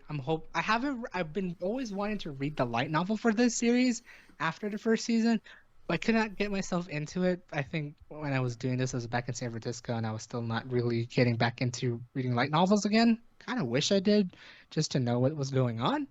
But no, this series, um, this had a spin like this series starts off as being an isekai or another world. However, I put it personally as a reverse isekai because usually in an isekai, you jump from the real world to the fantasy world, like Sword Art, no, not really Danmachi, Sword Art, Rising of Shield Hero, and all that stuff, right? You go and end up being stuck in the fantasy world trying to figure out how to get out, right? This one, our main character, technically villain because it's the devil, um, like legit the king of the devils, and the hero ends up being teleported to the real world from their fantasy world. Hmm. And what these two and their colleagues have to do is to basically live a real life in the real world in modern Japan. Hmm. Considering how hard that could be for a grown person to figure out how to live a normal life like that, trying to like figure out like where do I find a place to live? How do I find a job? What do I need to wear? How do I need to like express my emotion? Because it's going to be different. Like in a fantasy world, like if you talk to an NPC, they express one way. That may seem a bit cringy if you try to execute it in real life, right? Hmm. They gotta learn that, like of how to just be a normal person. And with like all the very interesting and maybe slightly adult oriented cliches, nothing like sexual or anything like that, but just like learning the struggles of life, struggles of like balancing a budget, the struggles of doing a day-to-day job, and if not the benefits of it for. some of these, I swear. Um, it just piles up, and it just makes it so funny, but also weirdly relatable as when I was an adult. Because it's like you're eventually jumping into that real life. As for a good majority of the teens out there, you don't jump into real life until probably about college, I'd say. That was definitely for me. Yes, and for you, I think Right. I don't think I could have that same argument necessarily because it was pointed out to me. This is a really random aside. Hello, guys. I'm very sorry, but it It's kind of okay. works for this context because I don't think I could get into this anime, and for the same reasons you did, Hmm. because I worked pretty much majority of my life since I was 12. Right. I've lived a very different life, and I think I've had to grow up quite quicker in some ways, in many ways. So I think seeing this anime, I'd be like, maybe a little. I don't know how I would feel about it. I think it'd be interesting. Personally, right. Like personally, I feel like you may find it a bit too relatable to where it's like, why? That's what how I see Ah, it for you. okay. Interesting. I'd be honestly curious if you do want to give it like a watch or like an episode or two just to see if you get that weird feeling because I that's what I sense when if you watch it. Huh. Um, There might be a follow up to this episode, y'all. yeah. But no, for me it's like just like figuring out like experiencing eventually like real life problems like just trying to figure out how to budget, trying to figure out like do I want to buy this like really expensive like this expensive meal set. I'm gonna do this in a very Japanese way, even though I live in America, but it just sounds right in my head. Like, do I want to buy this expensive meal set, or do I just want to buy a burger from McDonald's? Like, Dude. I need to figure out like how much money do I got? Do I want to spend it on the luxury, or do I just keep saving money and just cheap it out? Because in the end, you'll actually have that money to eventually live the sort of luxury life. And just like with all the joke, like the knowing that there is like a relatable real life joke in it, while these guys are either managing or suffering through it, it's great. It's amazing, and I do can't wait for the season 2 for this series. Like I'm hoping, I know there's like a bit of a turnaround, like a little bit of a curveball and whatnot, but I'm honestly curious how they're gonna animate this, and hearing that it's gonna be coming soon, I can't wait. Mm-hmm. Wow. Interesting. Yeah. Maybe I'll put it on my potential to watch list because I do have a few still there Mhm. eventually. Interesting. Okay. Well, number two has been a little alluded to from me, so I will Oh, go yeah. with SAO is number two for me. I put it up really high, and I still question how high I put it up a little bit at times, but no, when it comes to something like this that is so well known, adored, loved, overhyped, absolutely overrated in many cases, definitely. But I don't know. I think when I first kind of heard about it and got into it, I was like, this is different. You could have done an RPG with it in the sense of like Log Horizon, for example, maybe. They could Right. have done something like that with Log Horizon with this anime, but no, it was completely something different, something way out of the normal MMORPG kind of scene. It was just something that took it really real from the very beginning and it kept it as a really real kind of feel to it throughout all the seasons, I think. Even the quote unquote dumb fairy one and quote unquote weird gun gale one where Kirito is a girl. Like, Right. absolutely, there's definitely those. I mean, guys, we play games. I play games. Do Hmm. we make our real selves ever in these games? No. There's gonna be a little play on it. There's gonna be something like, ooh, hoo, hoo, hoo, I can have wings. And like, there's, Or we, gun. you gamers out there, you know, okay? You know. It's a little different for D&D because we like to put ourselves into our characters in D&D. But yeah, no, for this one, it was just interesting to see sort of like, again, it's learning the game mechanics, learning the strategies, but also adapting because you have to realize they are all human and everything has a consequence in the end. Mm. And that's a really overall running theme, I think, throughout all of it. And it's interesting to see how these different consequences and lessons are taught over and over again in such different ways. And Alicization for me, I'm not gonna lie, if we did not have that season, SAO would not be on my list. If we did That not have Alicization at all, it right. would not make it to my list. I think for me, if it wasn't for Alicization, Sword Art would be lower. I mean, it would be in my top 10 because I'm very particular with trash anime, but um it would definitely be lower if it wasn't for Alicization being animated because yeah, I mean, I do like Sword Art at least in the beginning, but yeah, for like the latter half it's like I got into it because I read that part, but yeah, it wouldn't be like Yeah. something to write home about. I guess, yeah, it would be my top 10 too, now that I'm thinking about it, because definitely they're, with each arc, I guess, and each, oops, sorry, burpee.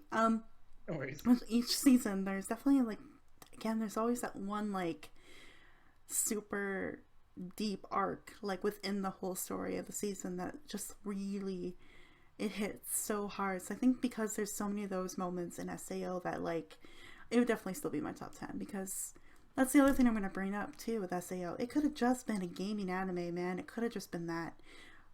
But no, it was way more than that. There's so much loss and consequence, and just Mm-hmm. everything that happens in the anime has a goddamn reverse response, or something happens to it. There's a lot of cause and effect, and All right. I think it's done so well, especially in Alicization. Like, there's a few very key scenes in Alicization where it really pushed me to bring this up really high in my list, because it's about goddamn time Kirito relived some of these things and realized that, yeah, he's not the fucking hero.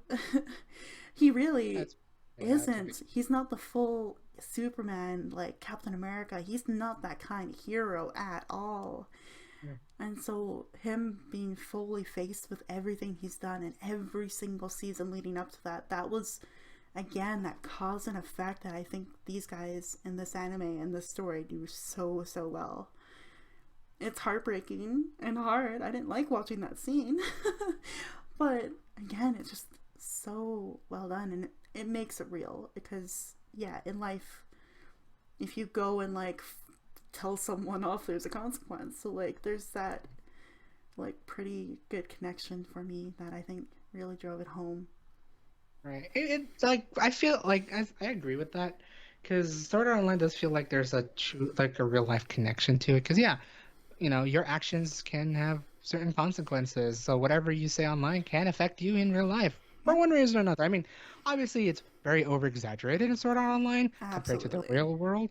But who knows? We may experience that one day where what you say online will affect you in real life. I'm hoping it doesn't, like knock on wood, but But we already see examples of that.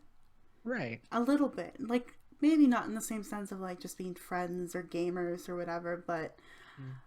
I'm a teacher. There are things that if I put out there and get seen by parents, by students, it could, like, affect my entire career. Mhm. If I do anything inappropriate, which I am hopefully not doing, question mark right now, but maybe going into a probably 2 hour episode of anime again may be questionable for my professionalism as a teacher, but no, but we have that. We do see it in real life. I've known case studies in university where teachers get fired because they posted a photo of them wearing a bikini dancing on a table in Mexico. So there is a bit of that, but I think, yes, SAO definitely does it over the top of what I like. SAO over Attack on Titan. Attack on Titan, there is cause and effect, but not fucking really. I'm You can't sorry. relate to it. No, like, what I like about, so let's compare the main characters. Let's fucking do this. I'm going down this road. Oh uh, boy, Eden and Kirito, let's go. Kirito gets complete confrontation with every action he's faced up, and he has to deal with it. And I think the way they animate that scene was great, because, like, he does take, again, it's so refreshing to have an anime where something freaking awful is happening and they take their time with it. They sit in their emotions. Well, in the moment, it wasn't fun because we're like, Kirito, you need to wake the fuck up and get in there. You gotta come on. Right. But even just, like, thinking back on it, I'm like, no, if you would have just shrugged that all off, I would have hated the writers completely. Whereas Hmm. if we go to Aaron, he I'm gonna say it in the way that I always say it. He's a little bitch. Like, there has been very little consequences he's faced for some of the stupid shit he's done. And in fact, there has been the opposite of a consequence. He's gotten praise and now has cultist. Spoiler. Um, Right. Spoiler, definitely. so that's why I don't like it. I can't get into it because I like seeing main characters grow, develop, learn from their lessons, and keep learning from things. Aaron, what has he learned? He's like okay. We'll rant as much as we can for this. Like for Aaron, he has been given everything that he needs. He manipulates it to his advantage, and then suddenly the tides have turned to his way. At least with Kirito, it's Bitch. just like, yeah, like sure, like he's trying to step up as best as he can, right? Because no one else will at the moment. So it's like, no, okay, fine, I'll do it, sort of thing. But then after realizing that many of the things he's done has some sort of consequence as the story progresses, and then that he finally realizes that sort of thing, yeah, it could be that's definitely a Like, detriment just because like think just about the realizing things. depth of that scene. Like, because he is pretty wildly praised in the anime, just between his friends and, like, the people he's played with throughout the seasons, Hmm. right? Because, like, he's a fucking great gamer, let's be real. Um, but it's interesting when he gets faced with the consequences and realizing, oh my god, in SAO, the game itself, I killed people, which means I was an actual murderer. I am no different than some of the people we are fighting right now. Like, that was such a huge thing. And, like, do you think Aaron would ever have a moment like that right now in Attack on Titan? No. No. He's got an ego, he's got this weird agenda, and he's just gonna stick with it. Whereas Kirito had to take that moment going, oh god, what am I fucking doing right now? And Right. it was really interesting to see that. So, Alicization, if it wasn't for Alicization, SAO would definitely not be in my top five. Same for me. It wouldn't be. It'll be in the top 10, but definitely in the low top 10 because it's like a story where yeah, I like the story. I remember liking most of the characters, but nothing more than that. Yeah. But then yeah, with that Alicization to like really put more upon not only the past seasons but also experiencing the consequences he's experiencing then. Wow. Yeah. Like it felt like it like out of if you sure it's not the greatest comparison between Attack on Titan and Sword Art Online, but whoever like whichever anime matured the best, I feel like Sword Art did compared to Attack on Titan. Yeah. Fight me. But, like, God, I'm sorry to keep, like, riding on this train a little bit here, but what is so, like, yeah, there's I'm talking about this scene quite a bit because it really was well done. I think, like, it just reminds me of some of the scenes in Charlotte and, like, the others that are in my top list that were, Hmm. they're facing the shit they've done, man. um but what complements that is the ending too, like, because, yeah, god, so many spoilers. I'm sorry but not sorry. He is fighting for his life, literally, in Alicization. Literally. He's fighting to keep his soul. And so, what complements the hard reality of the consequences and things he's done as a quote unquote hero, what's nice is that in the very end, he gets surrounded by every single one that does see him as a hero to remind him that no, you need to live. We need you here. Yes, you have done these things, but no, you're overcoming them and you are better than where you were. Like, there was a beautiful compliment to that, like, both scenes, and it was so beautifully done. And no lie, to the even the very, very ending where everything kind of like resolves itself in the fantasy world analyzation, Mm-hmm. and then realizing that uh-oh, I think okay, major spoilers here. Like spoiler warning Oh, for yeah. those who haven't watched the very far ending of Sword Art Online Alicization. They do end up getting trapped. I won't tell you how they do it or like that. If you watch the series, you know where it's going. But if you haven't, that's all I'm gonna say. They do end up getting trapped. But just like realizing that he goes up to Asuna because apparently she decided to stay with him because her. I Love. just I just remember the scene where he just ends up crying into her arms and just saying that he failed. Like I think that was like the one time you do see his true emotion that he noticed that sure, he could be the greatest swordsman of them all in a game. He could be the greatest gamer out there, but he's also human. He can't do everything perfectly. And Yeah. he suddenly realizes that everything where yeah, sure, shit hit the fan. Shit hit the fan really, really hard.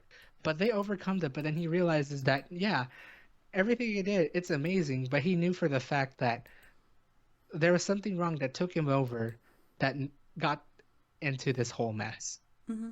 Got him and everyone else into the whole mess, which is like, Yeah. that's some sort of like character development story arc that I don't think I've seen yet. I've No. been ever executed except for Sword Art. You know, Yeah. for those who wants to put in the comments that there's something similar to that, go for it. I'm curious because I want to Mm-hmm. see how that's like written out. But for how Sword Art did it was executed quite well. Like, Yeah. sure, it may have been like over exaggerated just a wee bit, but you know, which anime doesn't do that? I find it was a really good story, especially for elasticization. Yeah. It just that's why it's up for me like a pretty high is because just even realizing because again when you make these lists you go through like so many different animes and things like that and just the Hmm. stories and plot lines and you're considering so many different elements and can I also say fucking thank you world for giving us Lisa. Please, like god damn this girl has done most of the openings and endings for this anime and she's got that freaking gorgeous voice but also like just the freaking it's so good. It's so good. I just Oh again yeah. bring that up there. As well, Lisa, thank you for existing. Um, but like yeah, for me it's up in number two just because again I've had these realizations while making this list. Like if I were to put an overrated anime in my top 10 list, which one would it be? It would have to be Sao over any of them because Hmm. there's just Alicization just really got me in many moments. I think there's Hmm. been a few moments where we watch an episode and we just be silent after because of just the magnitude, especially episode 10 of Alicization. Oh yeah. Um, Oh yeah. so just if you think about it, if you're watching an episode and then there's dead silence after because of what happened, you know it's a fucking good anime. Coincidentally, if the new episode came out and Twitter is raving about it, you know something went down. Yeah, yeah. Oh I yeah. remember seeing trending for that thing. I was like, uh-oh. Kirito? Uh-oh. Sword Art Online? Uh-oh. Yeah. Exactly. So Shit that's my fan. number. That's my number two. So I will get off my SAO train, my soapbox, and let's move to Daryl's number two. What's your number two? I'm very So curious. my number two, and you did like partially mention it when you were talking about Sword Art Online about being an MMO and all that stuff.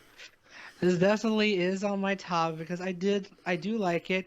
Not so much of the latest season, but I feel like it's still a strong contender for Really? me. I still like Really? it to this day. It's gonna be Log Horizon. Holy shit! That's in my honorable mentions. It didn't make my top 10. Oh, now I'm. Oh god, I'm I scared think I now. might. I think I may know what number one is for both of us. Maybe. I'm gonna be either both surprised or not surprised for number one. No, but Log Horizon. This is like Why? yeah. So for me, like this was coming from obviously the MMO hype because Sword Art was a thing, and then I eventually started playing MMOs during this time. Eventually, like I was still playing this one MMO called Ion. It was like a free to play MMO that just like pulled me into like grinding and all that stuff, and just really got me learning the aspects of like learning how to grind for items, grind for weapons, all that stuff, grind for XP, defeat monsters, bosses, whatnot. I got all of that in log when watching Log Horizon, especially for the first and second seasons, and yeah, I do experience it on the third season as well. Um, but just knowing that there's an anime out there that could really dive in, down, dig deep to the MMO aspect of things, of learning how to handle, you know, your team or handle, you know, talk to NPCs and try to figure out how to do things. And just, you know, like learning politics and such. I didn't expect to have a little bit of realism in an MMO world. Because usually that may or may not be the case when you're playing an MMO, if you experience like guilds and all that stuff. Well, actually, I think about it. But just like having all the MMO aspects in an anime and done it oddly amazing. It's definitely on my top of my list. Um, I mean, sure, like they ended up being like when they entered the world, they're overpowered characters because they were dropped in with their current levels and whatnot. But just like seeing them that like just getting used to like living a new world, trying to figure out that, oh, you need to cook in order to taste food, otherwise everything tastes like shit. Or like, all that stuff, and just try to like figure out what real life elements are in this game that they can incorporate while playing an MMO in the same time. And then just the nature of like the politics of the land, trying to figure out how to deal with that shit, dealing with the NPCs, and then the occasional raid boss, and just all that stuff. Sure, it could be a bore for a couple of those who just wants to watch straight up action, especially for Log Horizon. Like there is some sort of action in it because it's an MMO anime.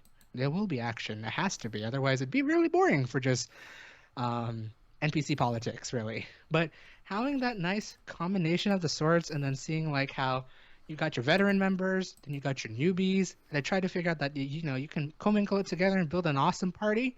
That's what really got me into it because I was in the MMO hype during the first season, and then just really getting into Log Horizon the first season. I wanted to watch the second season. I watched the second season, wanted the third season, and third season came out this year. Sure, it was kind of I kind of wish it was a 24 episode versus a 13 episode, but it's still up there for me overall because it's an anime that really stuck with me Hmm. for a while. Sure, it's not like it should be like maybe Sword Art or something like that may have lasted longer with a very lasting like a long lasting story, but this one Log Horizon never became over exaggerated with its things of like doing things. It felt very level headed, very oddly true to life to what it is, and it just really stuck with me. It really did. Hence why Fair. it is in my number two. Fair. I couldn't put it in my list, but I'll get to that for honorable mention.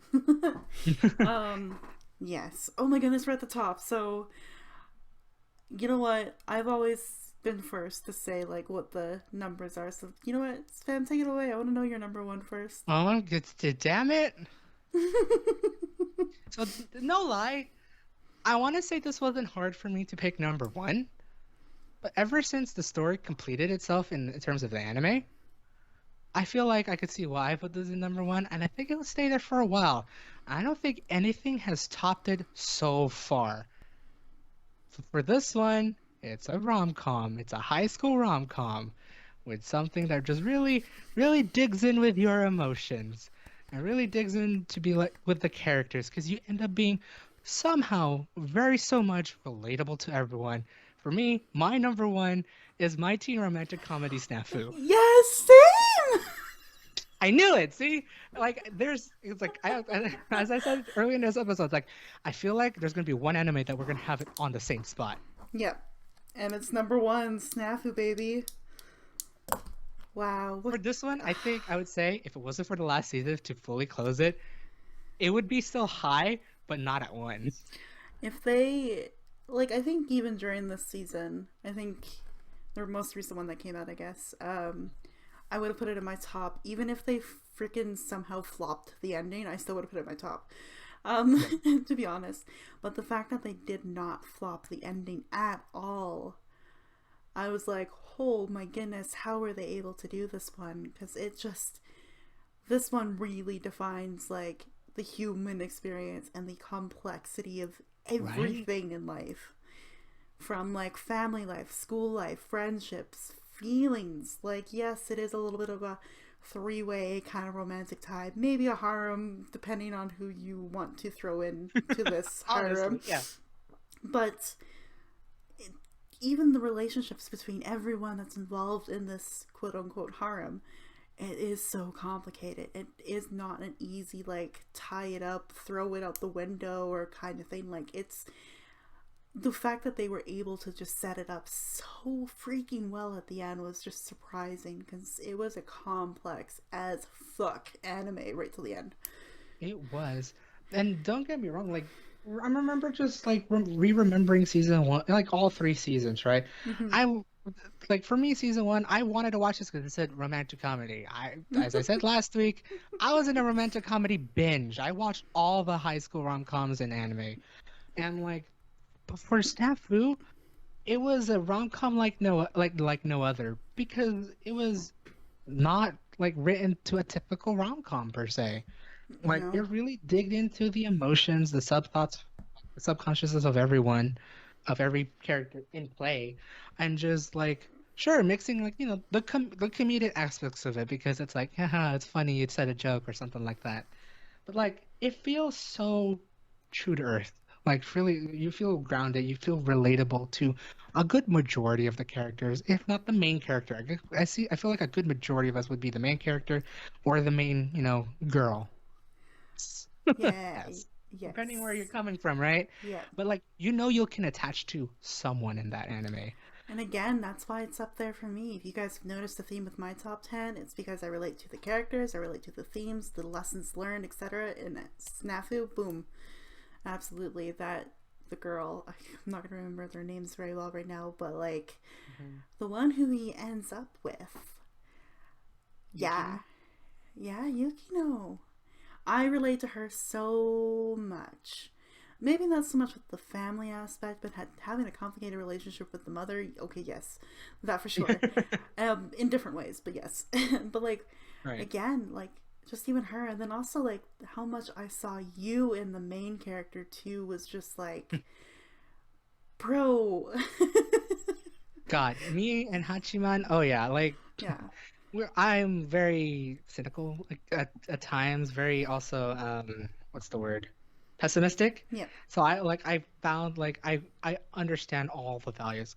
But no lie, when he like starts to grow and just like, feeling that emotions, feeling, a little bit more positive while maintaining his cynicism and all that stuff, he was a character to oddly love for. Yes, because like you could easily say in the end he finds a balance between both of those like views that kind of he was slowly he totally accepted the cynical part of him, absolutely, and that's what's cool about it. He accepted it but never tried to get rid of it fully. He just found a balance within it, which is so interesting because most times you'll have like your overtly cynical characters, that's who they are, that's it, done. Mhm. But no, he in this past like the recent season he totally spins around completely in different directions, and like you can see he realizes like, whoa, wait a minute, I can be happy, I have room for this little bit of joy. Right. And just like like I feel with this one as well, like there is a sort of progression in this anime because they actually do grow up. I think they started off as second years and they're and like I think they ended the final season as almost graduates. Mm-hmm. So like you see that form of progression and like how they grow up, how they mature. It's completely relatable to to many of us, young and old, I'd say. Because you see that sense of maturity as it comes by, and you see yourself. You see, I felt like it was very impactful for us because we watched it near to its simulcasted time, to where you see them Yeah, we maturing and did. then we're maturing. Yeah. I'm curious for those who have not watched Snafu that you guys are gonna watch, binge watch all three seasons straight. Tell me if you get a similar feeling of just them maturing and you feel yourself that you're also maturing as you watch it Well, because that's like, what we felt like we watched it simulcasted. I'm also gonna bring up too. So like I was convinced up with Ruby and a couple of the other animes too. Is the animation itself also improves with each season. Like Ruby as well. By the way, man, like when I said Volume One was chibi as fuck, it was chibi as fuck. But it really has developed into a really well animated like adventure kind Mm. of show.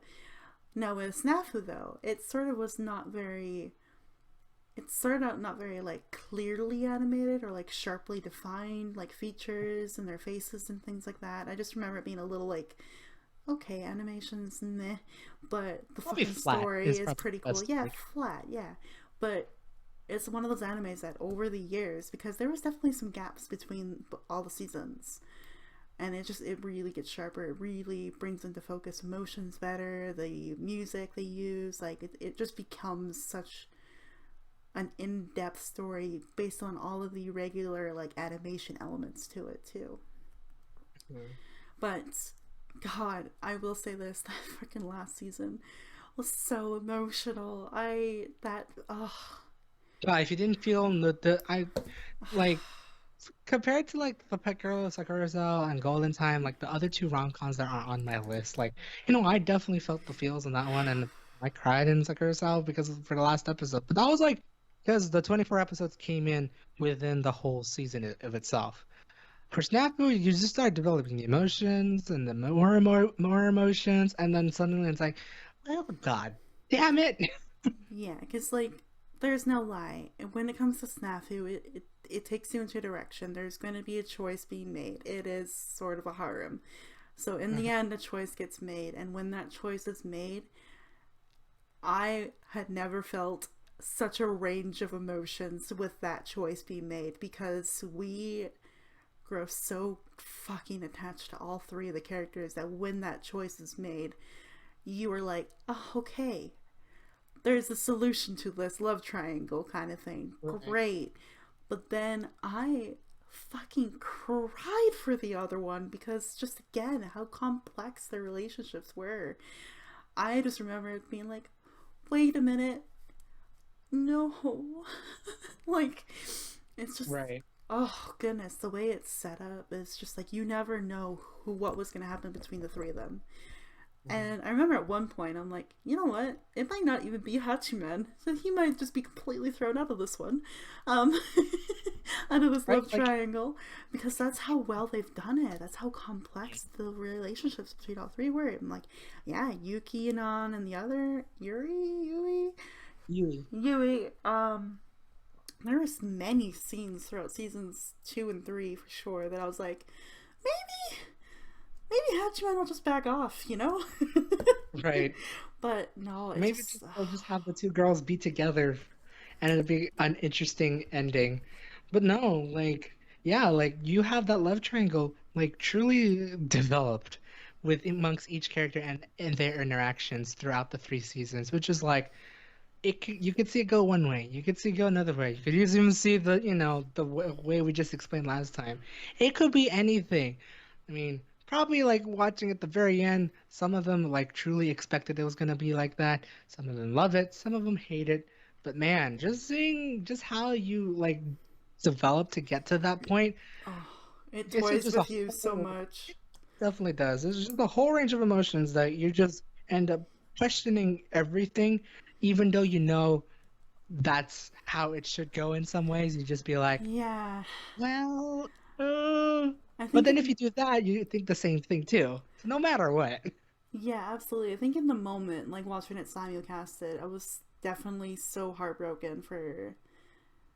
Do I spoil it? Yeah, fuck it. I felt so heartbroken for Yui. Like, absolutely, like, completely shattered for her because, well, the way it went after the choice was made, basically, we didn't see her a lot.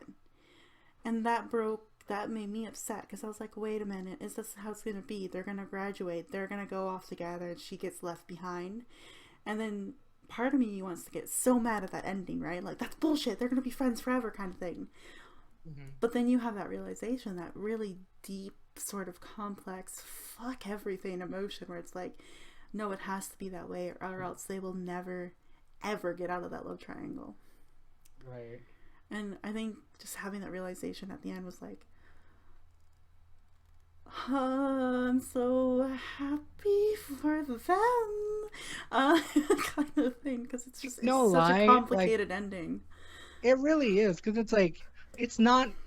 I will like majorly spoil it in a very vague way. No matter what pair you think it would happen, no matter what, it's never going to be a happy ending for everyone. No. It will be like a contempt, like, but how they ended this one, it's like it's very contempt. It's like, I dig it, I approve it. Am I happy at how it ended because of what happened before? Maybe not. I do kind of wish there was like maybe like a little follow up of some sort like that, just to see if we could finally close it off, or fucking throw a wrench in it. That'd be great. Mm-hmm. But like how the whole Snafu story ended up to be, my God, that was a ride. It was a Mm-hmm. definite ride to the very end. Um, and you know what? It ended just right. I wouldn't say it was great, happy-go-lucky, but it No. ended just right. It seemed right for the series itself as a whole. Yeah, I feel like the way they ended it was like we all knew that this kind of big decision was happening basically between the characters. Something was gonna finally be final between them relationship wise, like stamp, Hmm. boom, click. Um, it just was interesting because, like, yeah, as you said, I'm like, okay, we got that, we got it, we got that wrap up, we got that answer. But there are elements where you're like, oh, if we could have just had maybe one final scene after the credits kind of thing, like they do for Marvel movies or something, you know, where we see like that it is not completely over between all three of them, or if we could just see that the other person that gets left behind does end up happy, you know, just some little like little Right. gift, little like Easter egg at the end would have been so beautiful. But Right. yet, it is the right ending for this anime at the same time. Hmm. Like, yeah, I know. We want to get more out of it. We want maybe a better closure. But honestly, the closure they gave us, it's just enough Yeah. to be like, you know what? Okay, I guess I guess we could end it like that. Mm-hmm. I wish I knew if there was more to this ending in terms of the light novel. I can't be sure. If anyone knows that information, feel free to post it down below. Mm-hmm. But if they, if there is and they want to animate like an afterward sort of deal, that'd be great. Just to, give a full closure. Yeah. Because I feel like we are not gonna technically achieve it with what it ended with. But again, I'm fine with it too. Yep.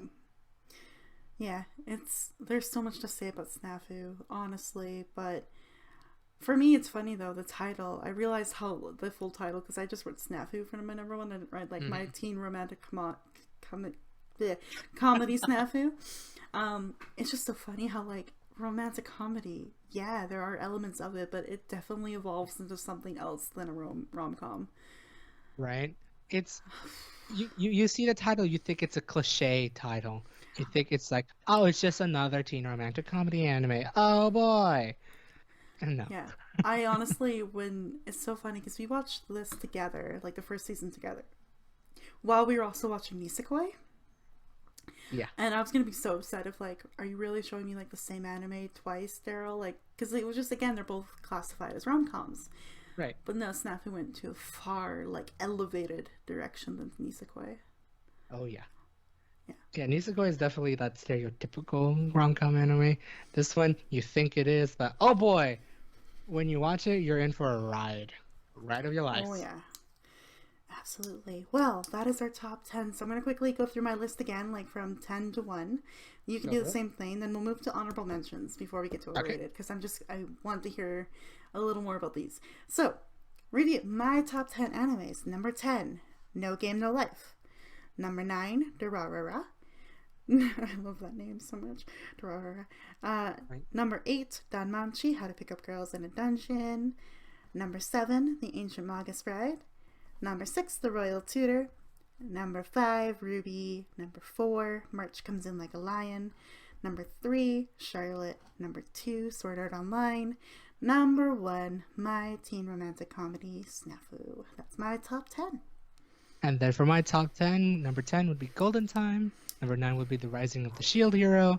Number 8 would be The Pet Girl Sakurasou. Number 7 is Attack on Titan. Number 6 is Durarara. Number 5 is March Comes In Like a Lion. Number 4 is Sword Art Online. Number 3 is The Devil is a Part-Timer. Number 2 is Log Horizon. And obviously, we both shared the number 1, my teen romantic comedy Snafu. Wow. Goodness gracious. This is gonna be another long episode, guys. We have to do it this way. Right. We have to. Um, so now honorable mentions. These are the ones that at some point or another were in my top 10 or were like near it, and I just Mhm. couldn't put them in there. They always got beat out by something. So that's my Right. honorable mentions here. So I'm gonna just list through all of them and go through it as quickly as possible, but also give a little explanation because we are Right. almost at 2 hours already. Whew. Woohoo! So I'm going to start actually with some that are on your list because I think Ooh. I deserve to defend myself. Honestly, let's go with whatever is on each other's list first if we remember them. Yeah, Because I know I have 3 on mine. I don't know how many you have on yours. three. So Okay. not bad. Wow. Fitting. Um, All right. your number 2, I put it as honorable mention. I think for me, I don't know. There's elements of it where it was really cool. World building absolutely was in that whole thing. It was so cool to see kind of to build, Hmm. develop into basically what it became in like season three. I was gonna say level three. Like, just seeing like how everything they've started basically from nothing to having like this guild and like everything created was it is absolutely so freaking well done, definitely. But for me, it's an honorable mention because so while the characters are interesting, they're quirky, they all have their personalities, and it's interesting to see how they can work together and overcome the things that they're thrown. Hmm. Season three just freaking let me down. There's just the plot didn't That's make. understandable. I think there's elements with season one and two where like the plot of it for some reason just didn't really transition well. And I Hmm. felt that way with season three, and I was like, God, I am falling a little out of love with this. Just a bit, because I love plot and story. I'm an English teacher, so of course this is something I love to see, and it was not cohesive and not really well transitioned or done in the season. And for me, I Right. was like, I don't know where all of these things are going or where it's headed, and I am sorry, I don't get it. So unfortunately, I think That, if it wasn't for this season, I probably would have maybe slid it up to 10 or 9. mhm. But it didn't stand out or leave that much of an impression for me. That's definitely understandable. Yeah, for me, it hurt. It hurt me. It hit me personally. At least for the first two seasons. Again, not as great. Season three kind of like went lackluster. But like for knowing that, like it kind of shaped my like early adult life in some ways. Like just getting into an MMO, just learning about the things, just really feeling very relatable to the characters. It's like I felt like this is more of a personal choice, obviously, Yeah. compared to like versus like analytical way. So I could definitely understand why it's an honorable mention compared to being top 10. Yeah, and I think for me, like probably Charlotte was the same thing for you, right? Like Hmm. for me, I have a really strong personal connection with it, just with the way like emotions and characters handle things. So for me, it's a personal thing for me. I realize that not everybody's gonna think of this a one-off original anime as their top 10, but yeah, so I get it for sure. Right. Next one, honorable mention, Attack on Titan. I think you guys can hear my disdain for this anime throughout the episodes, but Understandable. I just that's again if you just compare it to SAO, I can't get it up there. I can't bring it in. I think for me too, just the fact that I have watched it relatively simulcasted doesn't help. I think if I were to go back, maybe start from beginning to end to really get all the pieces properly together to understand the plot and the decisions made and where things have gone to this point. If I were to go back and maybe watch it from the beginning, maybe I could push it back up into my top 10. But right now, Right. how I felt after this past season was like, fuck, like everything we know is a lie. And I don't understand how Aaron is becoming this goddamn, like, the leader figure. How did he get to this point? Because honestly, I've said this many times already, but I've seen him as a fucking little bitch since like season two, Yet the season bitch two, season three, becomes a leader. and then yet somehow he, who really doesn't face any consequence for any of his actions, does all these things behind the scenes with like other key characters and just suddenly rises to the top. And I'm just like, I can't get behind this character and this character development. I don't support it. I don't get it. I hate this. What is happening? And so that's how I felt after this season, which I know is probably really strong emotions for a lot of you guys. I'm sorry for those that love Attack on Titan, how it, in the direction it took, but for me, I didn't like it. I couldn't get into it. Right. The No, I people that I understand. think should have been leaders in this one, Mikasa and Levi, the Ackermans probably should have been the ones really in charge of everything. Because let's be real, they're like more level-headed. Right. But there's that one for my honorable mention, and then yeah, Shield Hero. Again, this one's gonna be a character connection for me as to why it's not up there. It really took me what 4 or 5 episodes to start like getting behind the main character. Mhm. It took me a while, and even at the start, I was like, okay, well, he is this like he's this upset gamer that he gets this shield as his role in the game, and he is a kind of cranky, upset, like sore loser for me at the beginning, a little bit, and I was like, really, dude? Like, it's a game. At least you got a role. um, but I realize not a lot of gamers are like me, so. But yeah, and then like just even his attitude towards everything was like, well, if everyone's gonna see me like this, then I guess I am this, blah, kind of thing. I was like, dude, just shut up and be a hero. Like, I'm waiting for this moment. Like, when are you gonna be a hero? Because right now you're just a whiny little baby right now to me, kind of thing. And then treated others like crap, and I don't know, it just wasn't a character I could get behind really until like almost midway through, or at least a quarter way through, 4 or 5 episodes in. I was like, okay, so he is protective. Okay, he does have elements of like being a shield kind of thing, you know, like he does want to protect the others that are hurt and like right the wrongs that are here. Okay, there's the hero in him. But his personality just bugged me for a lot of this anime, and I was like, if he could be just even a little, I don't know, emotive, sympathetic, something in this season, it may would have driven him up a little bit more, and this anime up a bit. But yeah, I didn't really like him either for a That's lot of it understandable. until the Yeah, ending, really. I think for me it was just like, yeah, for me I honestly like the main character and just being that weird cynical bastard that he is. Yeah. Just just like our main character for Staffu. It's just like definitely a personal thing for me on that one. And it's just recent. I don't want to put it more up because the new seasons haven't been animated yet until I know it's been animated well and then the direction goes pretty well. I'm hoping he Hmm. may go up Yeah. for me at least. We'll see, we'll see. I'll definitely keep watching it because of how it ended, but it's an honorable mention for me. Now, my two Yeah. that aren't on your list, and some ones that I need to bring up because I just really enjoyed them, but not enough for plot line, character development, none of that really. But Right. one's a childhood one, and so you guys may think Pokemon, Digimon, Yu-Gi-Oh, Sailor Moon, even, but it's none of those. It is Card Captors. Okay. I really fucking love this one. I don't know whether it was because I was the same age as the characters when I watched it, or because I just was interested in the cute little stuffy character that became alive, and I was like, what is happening? It really sticks with you.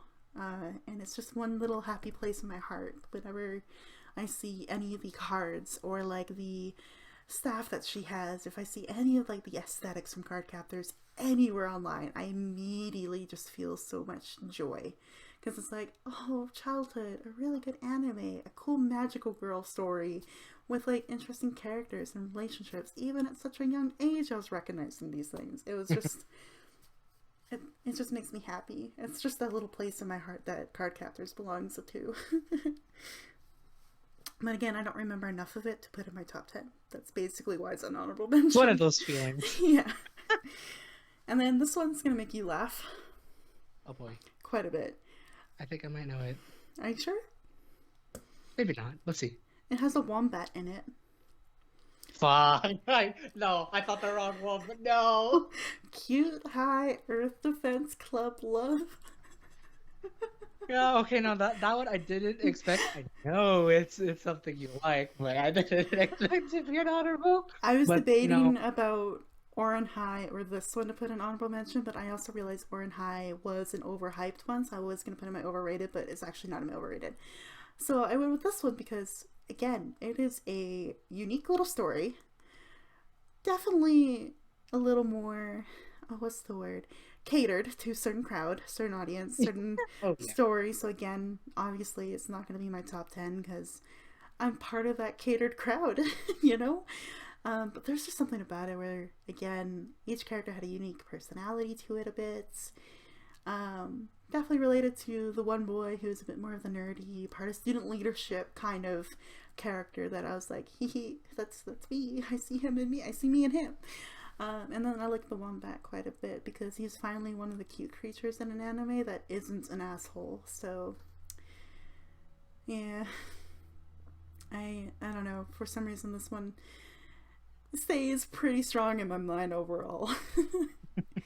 if I was gonna put Madoka Magica, I would have hated myself because, well, it's a cool story, cool premise. The idea again of like a developing magical girl was cool. I fucking hate that little stupid little fucking shit animal in that one. So yeah. Anyway, Hence why that's there. that's not Ah, up I there. see. But that's my honorable mentions: Log Horizon, Attack on Titan, Shield Hero, Cardcaptors, Cute Hydro, Defense Couple. Ding.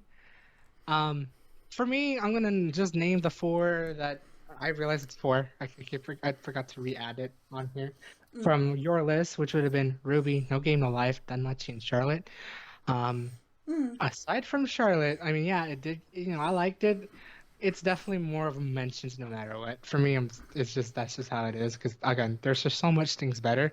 But for Danmachi, No Game No Life, and Ruby, it was hard because I feel like those could be interchangeable within my top 10 for the Yeah. same reasons we've provided throughout this episode. It's Yeah. really good. They're all really good. Especially with Ruby, that has like very humble beginnings to like, oh my God, where the story is going many different places. That's very interesting. Yeah. Just as I guess also as well as done by Chief. I think now that I mention it, but just like having those, like it really can be placed on my top 10. Like it's just I would just watched more anime that like there's others that has shaped myself to be me that I really, really love. So those are like for Ruby No Game No Life Damachi, definitely a definite honorable mention. You know what would be an interesting challenge to do to you? What? I give you all the animes that we've seen together, and you have to make a top 10 out of those.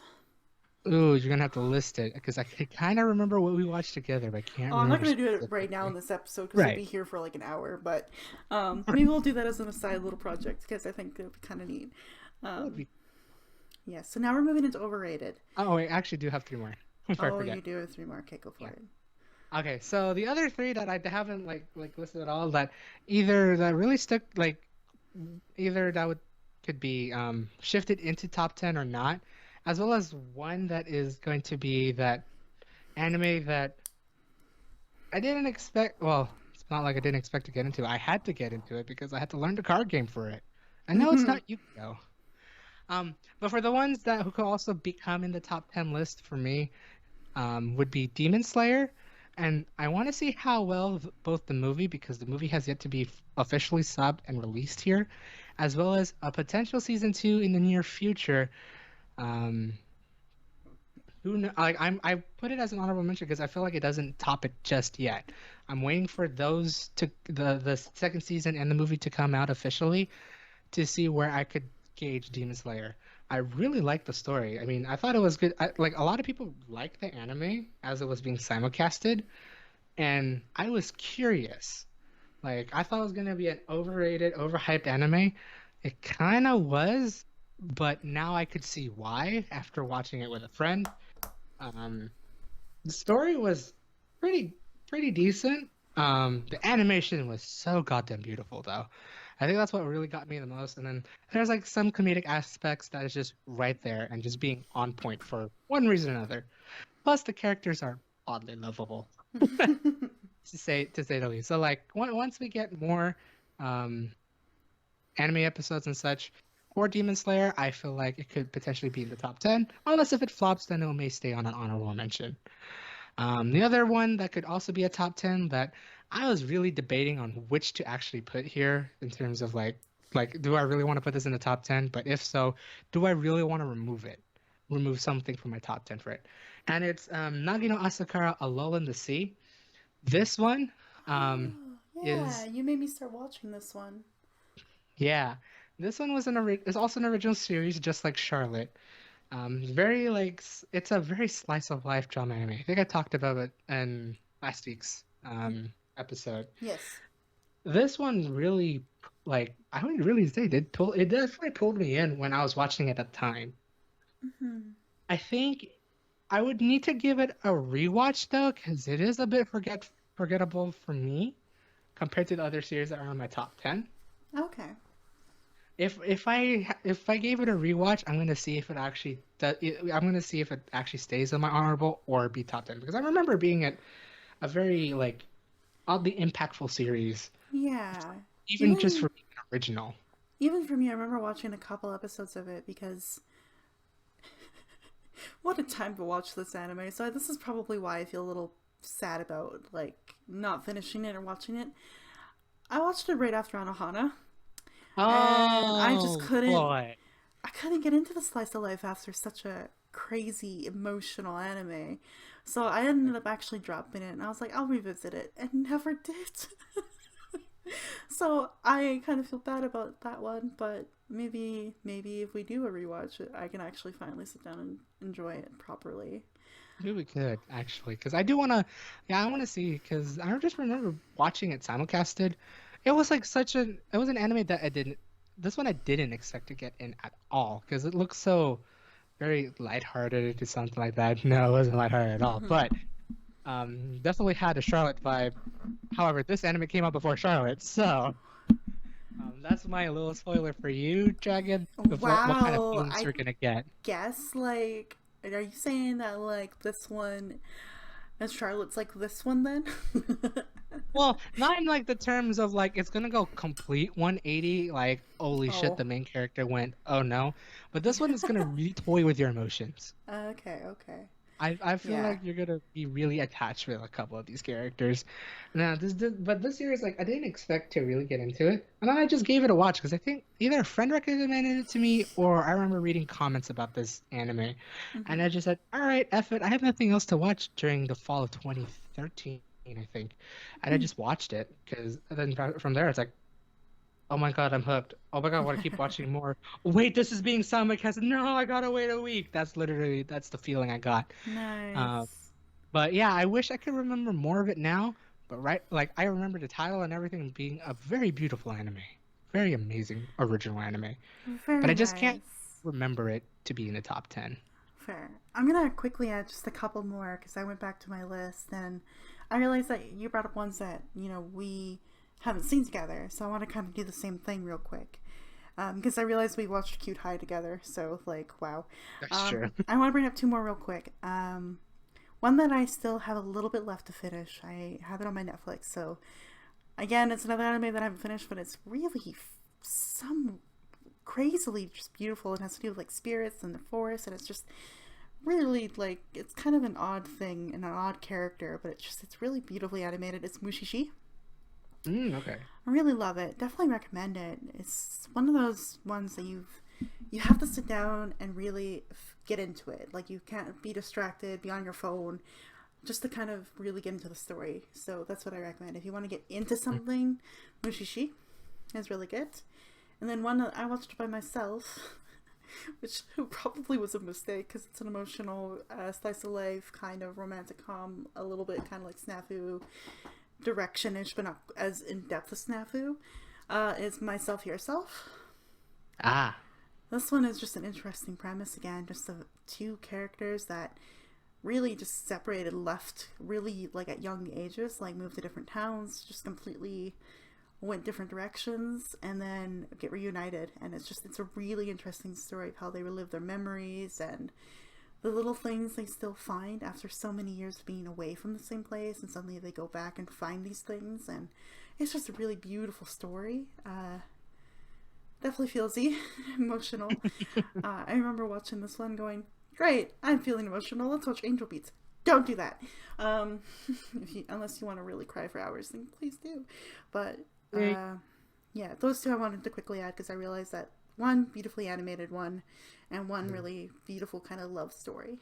So right. Oh, yeah. that's pretty cool. And I guess the one last one I did kind of explain briefly, but I'm going to explain fully. It's an honorable mention, but only for me, because personally, this is an anime that I've just gone on and off with, and I know there's going to be more, because apparently they started a new format again. I feel like it's going to be a guilty pleasure for me, because I'm on and off with this card game. I blame my friend for this, but ever since he retired from Yu-Gi-Oh, he decided to get me into Card Fight Vanguard. Mm. Reason why this is an honorable mention for me, because I do remember quite a couple of the scenes, quite a couple of the episodes, and how the arc went through, and like a couple of the arcs it went through.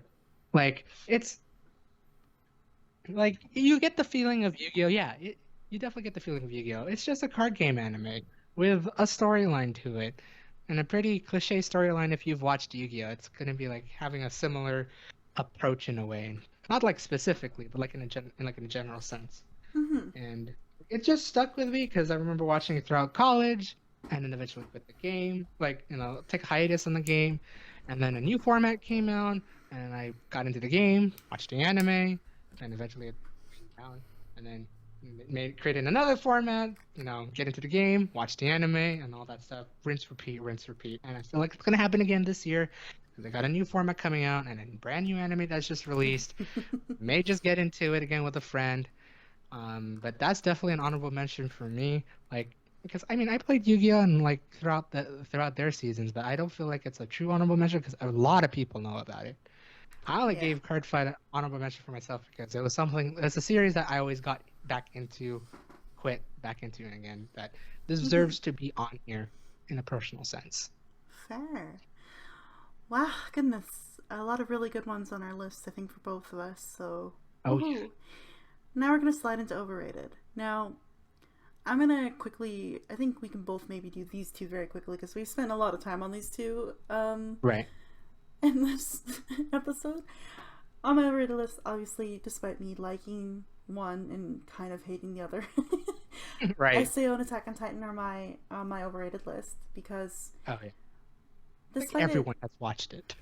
yeah, again, it's just everyone has seen it, and while it's fun to like talk about it, there's just so many differing opinions about both animes that you can kind of get bogged down by it. You're like, okay, I don't want to talk about this anymore, kind of thing. So that's Right. why they're overrated for me. Because like again, if you don't say the right thing to the right person, it becomes a debate, and it's like, yo, okay, this is too much for me. So that's the overhype element for me for It's those two. like some people like the story, some people like the action, some people like the story and the action, some people just like the characters and the ooh. It's just that there's so many niches into it that develops this whole big fanboy group for both of them that is just like, yeah, everyone watches it. And you just watch it for one thing or another thing or completely different thing that it's just how it is. You Yeah. just go with it and you just expect it. So it's like, and there's a lot of people that says it's like, why did you watch that trash anime? Well, because this and that, and I'm on that boat. We're on that boat. Yep. It's just how it is. I get that same judgment whenever I talk about the Fate series. So like that's also another overhyped one for sure. I don't have it on my list because I actually cherish Fate quite a bit. So it's not on my list, but I can see the overhype with it quite a bit. So Right. but yeah, there's that. So I'm gonna quickly go through the rest of mine, and then we can go through yours. So Attack on Titan, Okay. SAO are up there for sure. Oh yeah. Now we might actually have similar ones. So if we do, we can both talk about it a bit. Now I didn't Oh do yeah. this in any particular order. I just kind of listed them.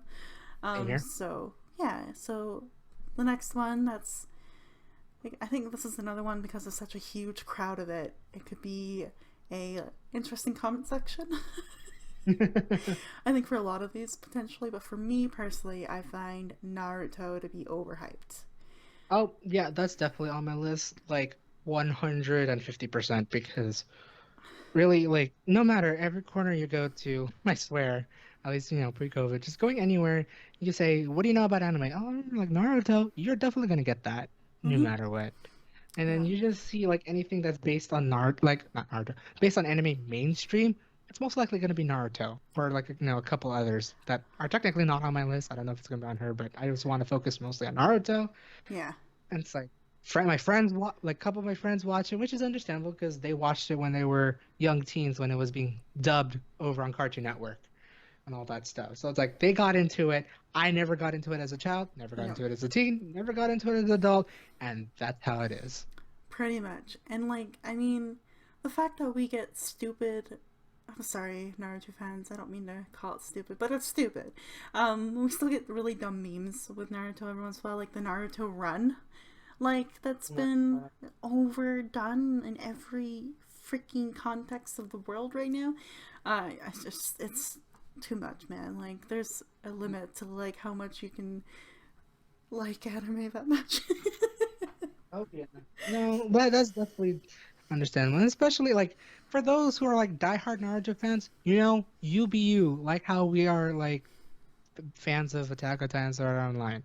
It's just that. Sure, the series we watch are smaller, and you guys like watched it from the very beginning, go be it. And if Yeah. you like the manga, go be it as well, because there's like there's that whole stigma, and it's a really huge stigma too, that you gotta be reading the manga, never watching anime, or it's like, wow, like it's just too much. Yeah. And it's definitely like everyone like really want to bark down saying, "Hey, go watch it. Hey, go watch it. Hey, go watch it." Nah, Yeah. sorry, not my cup of tea.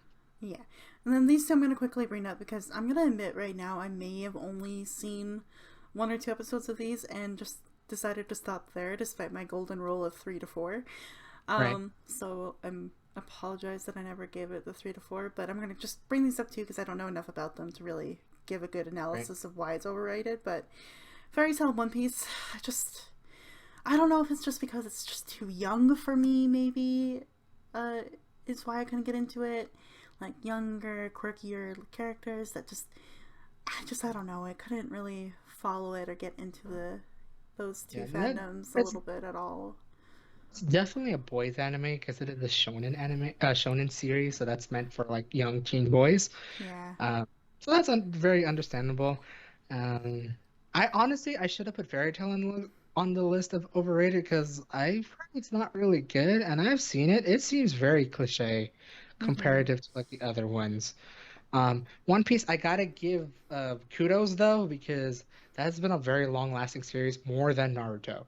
So I cannot vouch to put that on an overrated for myself Mm. because of like it feels there's like a more mature fan base compared to Naruto with One Okay. Piece. But that's Fair. just my view.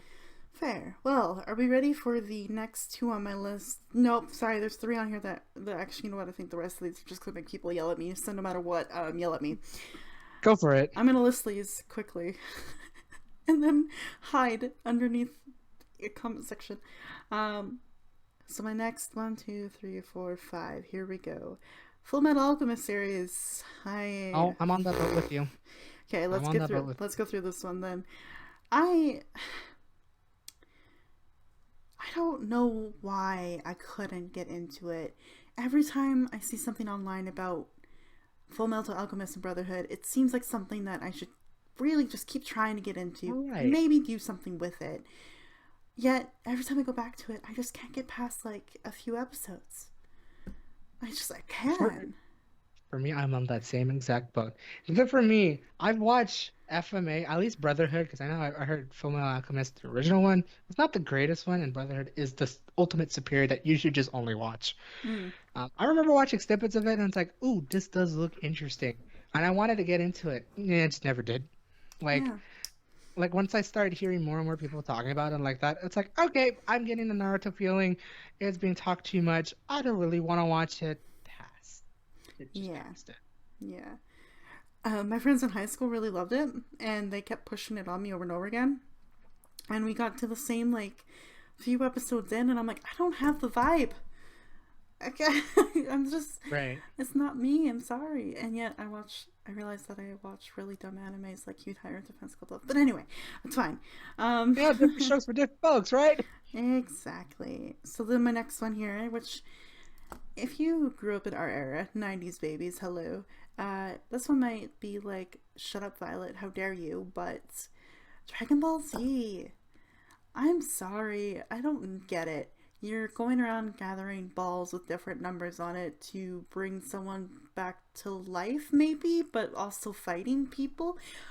I couldn't get it. I could not understand it whatsoever in my life. That's I know what honestly Super Saiyan means. I get the memes, bros. I got you there, but I couldn't. I don't know the plot at all, and it makes no sense to me. So yeah. for me. I tried to get into it as a child actually. Like comparative to like Naruto and like that, that's a series I actually wanted to get into as a child. But I think it's because of how it was simulcasted here in the States. It was so sporadic that Mm, it's like, oh, they're showing the same exact episode I just watched. Oh, they did it again. Oh, they did it again. So I never got like a full actual progression in the arcs and whatnot. yeah. And Like I know we can um, easily go back and I say easily, but how many fucking episodes are there of Dragon Ball Z? And yeah, how many I'm the different Dragon series of Ball it? Z. Jesus, but I don't know. I don't get it. I'm sorry, guys. I don't get the whole hype about balls and dragons. That's not me. I remember liking all the fighting scenes that I saw, like I that I recall and like that. Don't tell me like of who, because I wouldn't know it. But I just remember like being like odd in the animation and all that stuff. It's like, oh, this is really cool. Thinking it was a cartoon, but realizing it was an anime. Yeah. Um, but I just remember wanting to watch it later on, maybe when I could finally figure out how to watch all of it all at the same at the same one sitting. Just like FMA, just never got into it after that. Yeah. Um, My tastes changed, so. yeah, I kind of have the same feeling with Digimon, but the only reason why Digimon's not on my list is because I did absolutely love the first season of Digimon so much. Then I didn't like it after that, so that's unfortunate for there. But I did watch a full season of Digimon, so that's why it's not on my list. There you go. My next one is really funny to me, and he's gonna Oh no. laugh too. But like Really? Hitalia. Yeah. Okay, guys, I'm not gonna lie. I think I was a really good actress when I was with my friends in high school because they loved Hitalia and they went crazy over it. And my friends in high school really loved to do the thing where they would, in a show, they would try to find themselves as a character in the show, and so like we'd have nicknames all the time. So like for example, for Yu-Gi-Oh, for some reason I was always, I was, I think I was Tristan for like Yu-Gi-Oh, the main series Oh for a while no. there, and then I became, can't remember their names right now, but yeah, we all became like basically characters of the show. All right. You know who I was for Hitalia in this group? Take a guess. I wish I watched Italia. Unfortunately, I don't. I was Italy because I liked pasta. Oh my God. And Wow. I've never hated that connection so much in my life. And I think it's my friends that really just ruined it for me because like being called Italy and like being made fun of for how I say pasta was so annoying. But then I faked it, right? Because I'm like, I still like my friends, so okay, pasta, and I would do the thing, the joke, ha ha ha. But yeah, and do I regret watching this one? Yeah. I basically remember watching, like, finally sitting down and watching the episodes through, and yeah, the very first fucking episode, Italy goes pasta, and I stopped watching. Yeah, I haven't watched it, and apparently there's a revisit version or like a remastered version coming out. So we may watch it just for hilarity purposes, but I nothing more than think that. I'm curious too because I do like the few snippets I've seen of Canada. It makes me giggle. So there's that. Maybe it will be worth We'll watch watching it it for a just for guilty Canada. pleasure, but nothing more than that. Yeah. The next one that I think I know is on your list too, for me, by the way, overrated. My Hero Academia. Yeah, that's on my list I as think I'm well. gonna let you take away this one because I think we shared a lot of Oh, the same thoughts when we talked about well, this before. this is gonna be on the same boat as like Naruto, Fullmetal, and Dragon Ball Z. It's just that I think I did for this one though. I know this one came out recently, like at least within the last 5, 6 years. I remember kind of want to get into it because I did start seeing memes about it. And I was like, "Oh, this is interesting. Oh, this is funny," and it was just on its first season. It's like, so it'd be easy. It would be an easy entrance for me just to get into like another shonen action anime. But I was like in college. Oh, for me at least, I was in like later in college and university, so it's like it kind of just went off my radar for me. And but then after that, like when I like wanted to like maybe try and rewatch it again, a lot of people were talking about a lot of being were being fanboying about it. And then suddenly it Mm-hmm. just starts degrading more and more and more to where it feels like just like another Naruto, another, all that stuff where it's just like the fandom's too big. I can fully understand, but now I can't get into it. Yeah, and for me, just even the word hero and like anything for me right now, I'm not into a hero story very much. Like Marvel, DC, comics, the whole debate, like I'm not into superhero anything very Mhm. much. I realize I say that and Charlotte's in my top three, but it's a very Did different take on a superhero for sure. Right. It's part of their innate abilities that they were born with instead of like getting bitten by a fucking spider. So, hi. I'm kind of over the hero thing, and I know My Hero Academia could be something totally different and brand new and surprising for the hero story, but I can't. I'm sorry.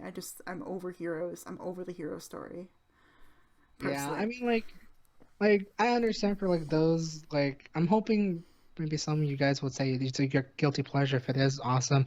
If you do like the story, more power to you. It's just that, yeah. I wanted to get in at first, but then start becoming overhyped for me. And then when I keep looking at it over and over again, compared to all the animes I've watched, it's like, eh, Mm-hmm. do I really want to do it? I feel Mm-hmm. like it's not worth it per se. Yeah. Maybe like in a time where like I'm just really, really, really, really, really, really bored. I just was like, fine, fuck it. I'll give it a watch and then see from there. He's been saying that for Angel Beats with me for the longest time. So guys, don't hold Mm, your breath. We may not ever watch it. exactly. Okay, and then I got two left, basically. One that I want to get into, one that I'm going to just briefly talk about a bit because I don't know, I still really love it. So Hmm. well, you're going to laugh at the last one, but the next one is Inuyasha. Again, this was one that I think the same thing for you with Dragon Ball Z, the way it was simulcasted and kind of aired on TV. I could never follow a plot line, and it just didn't seem, it just seemed weird. Every time I would watch an episode of it, I'm like, this doesn't, what happened to get to this point? I don't know. And then it'd skip like way ahead or way behind from like the last point I watched. And I was like, Right. what? I don't get this Inuyasha person.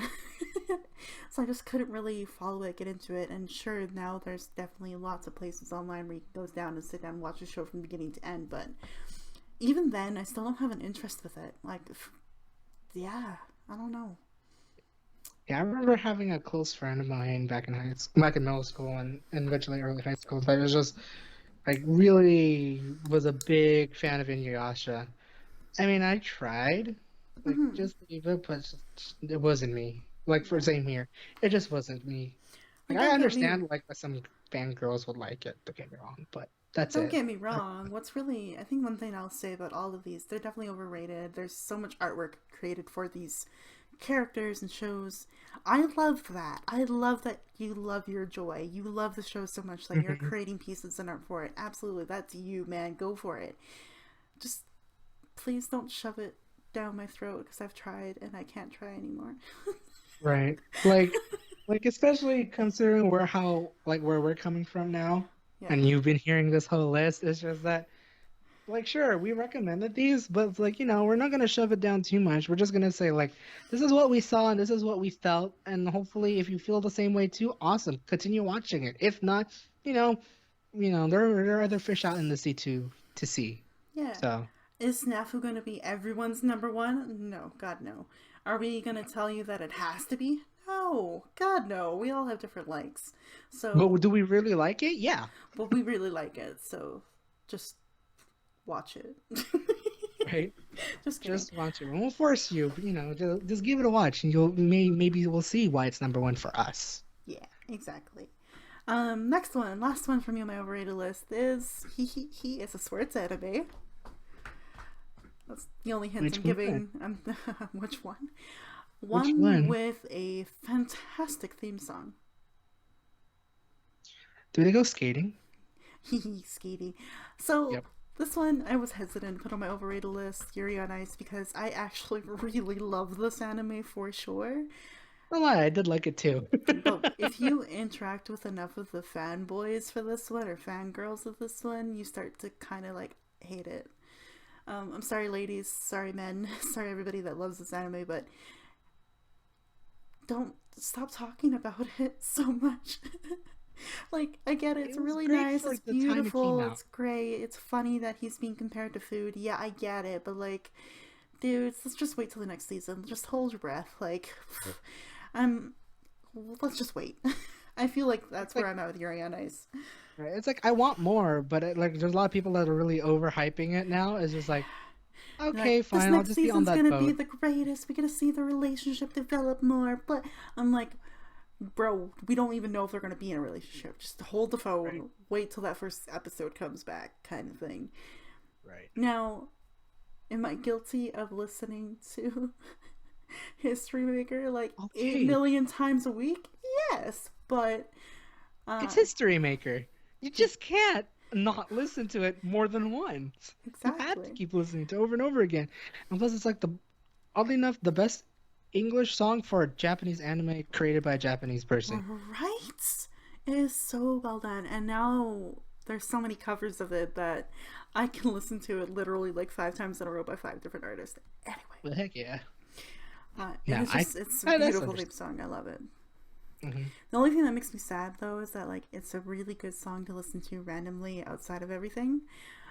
Except that the one reminder in that song that reminds me that it's for Yuri on Ice is like the one line about the blades, and I was like, oh fuck, right, Yeah. this is from the skating anime. Fuck. Um, Ice skate blaze of my heart on fire.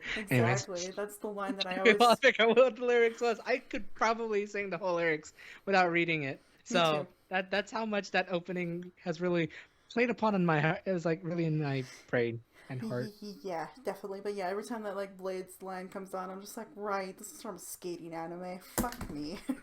But yeah, so those are my overrated. Do you have any differences?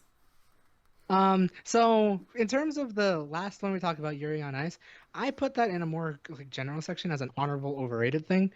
Mm. For sports anime in general, I see the appeal for a couple of them, but I also see the overhype for a good majority of them. Mainly, I want to focus this on is well, Yuri on Ice, yes, free. Damn it's fan service. The obscure sports that they decided to create, which you guys can figure that out yourselves. It's like some of them like are water based, some of them are very fan service based. You guys can figure that out yourselves. And then to some extent, I also got Haikyuu, which is the volleyball one, and Kuroko Basket. I've heard those have a really decent storyline. I'm sorry, I feel like they're just a bit overhyped in its own sense. Mm. And aside from oddly enough, Yuri Nice, because I think it was a kind of a joke between my friends to watch, but then I really liked the story. And then you made me watch it, and Yeah, I was shocked. Because I I- actually knew a lot about figure skating, and I was like, whoa, wait a minute, they're bringing in proper technical terms for this anime? right. What? And then, yeah, I got And it's into it. and it's like I say that, but then my friend and I are recently watching a skateboard anime Oh, that's that right. I've been oddly liking so far, even though it's just, bros being bros. There's a sense of gayness in it. Just I'm just saying. That I oddly get a Yuri on Ice feeling, but in a very, skater dude moment Oh. versus oh, so beautiful, so majestic in Yuri on Ice. But no, that's like in a general sense, sports anime, I find that it's like honorably overrated. But it all depends if you're into that niche or Mm-hmm. getting into that niche. Mm-hmm. The latter that I always worry about Yeah. of getting into like a sport because of anime. Yeah. Um, Many of the things she listed are also on my list. So that was Attack on Titan, Sword Art Online, Naruto, Fullmetal Alchemist, and My Hero Academia. There are three others that I do put on my list because I do just hear it way too much. And there's one that's going to be very controversial, definitely controversial. And I Will guess I I would fight start you? this now. Yeah, you probably will. Okay, I'll fight But you. I'm going to speak this in terms of the anime versus the game. I'll focus on this first because I feel like I need to get this out of the way. For me, it'd be Pokemon in terms of the anime. Boo. I mean, like, sure, I got into Kanto definitely. I got into Johto a little bit more. But as we kept going on and on and on, for me, for someone who didn't have a Game Boy Advance or any Nintendo product to play Pokemon, Boo. I just never got into it further on. Boo. Yeah. Um, and it's just like, and this doesn't help because she is in love with Pokemon. A lot of my friends are very into Pokemon. It's just that I didn't grow up with a Pokemon game compared to everyone else, which so hence why it just never stuck with me I'd say past Johto. Um, I've seen like some of the movies because my friends wanted to watch it and they look pretty cool, but like yeah, I just couldn't get into it anymore past that, unfortunately. Um, Another one is going to be strictly for the fangirls right here. Um, Okay. Thanks. For me, I don't like. I could see the appeal, but I feel like I've been hearing it way too much within the past 10 years of of myself watching anime. Because I see it on Twitter, I see it on Facebook, I see it everywhere. It's just why. It'll be Black Butler. Granted, I'm a guy. It's probably how it is. But I've just been hearing it more and more often compared to the other sort of like, I guess like, in some sense a women-oriented, like girl women-oriented anime. And I don't see it Um, that way though, so I'm kind of sad right now. oh. Yeah. It has a cool story and interesting, like, abilities with the characters. It's kind of cool. Especially because they have a season called Book of Shadows. How fucking cool is that? But anyway, okay. I think for me, the reason I think this may be just actually now I think about it, if you put it like outside of the storyline, I think it's because of the VAs and the voices they had for English. Then it just feels like it's like, oh, that's just a bit too much. And then I just started seeing random fan art on my timelines for one reason or another, and it's like, okay, no. I thought I But was maybe I'm really taking. sad and angry about Pokemon, but this one hurts different, man. Calling it a girly anime, what the fuck? But I guess if you see a lot of fan art making it a girly anime, then I suppose. But like, if I don't know if I'm ready to give it a chance though. I'll say that much. Fair. Um, but and then like just one last one that I have on my list is now I've watched the second season. I actually did like it. I watched like first half of the first season, and yeah, I like it. But I find it way too overrated for me because a lot of people are talking about it and just saying, "Oh my God, I'm so related to it. Oh my God, like I'm related to this character." Blah blah blah blah blah. I'm just like, okay, I think I get it. I understand. I think we're all related to this character, but man, you guys are talking too much. And that anime is Himoto Umaru-chan. This anime is based. I think I explained it last week as well. It's a comedy anime of these two siblings. One who is just like trying to live their like normal life. I think they work, so like they actually have like a desk job and like that. I just want to go back home to normalcy because work has been hectic. However, he has a little sister who is, very smart, like very gifted and talented and whatnot. However, on her off times, and it's definitely her off times, she becomes a whole different character. She becomes a chibi neat, where she just wants to Mm. play video games, eat potato chips, and drink cola. Like, I Yeah. see the appeal and all that stuff, but man, way too many people are talking about it. As when we went through the first season and the second season, that I was just like, yeah, it's a bit boring for me. I'm sorry. I see the appeal, but no. Yeah. Um, I thought of one more that might make people mad at me. Oh boy. Yeah, so you know how SAO, there's always that joke, like whenever you hear anyone, if there's a joke, a running joke with SAO, it's always like, if you die in the game, you die in real life kind of thing. Right. That's always jokingly said for like years since it started. There's Mm-hmm. another one that has an anime related to something like that, and it's Death Note. I couldn't get into it. I'm sorry. Friends and fans of Death Note out there, I couldn't do it. And there's always that joke too, right? Like, oh no, are you in the book? Kind of thing. Like, I've heard that Right. so many times over the years, and I was like, Oh my God, I forgot about that. really? Really?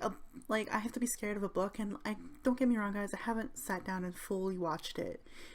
I've given Mm-hmm. it a little bit of a try, all the characters, whatever. It seems interesting, but it's not for me.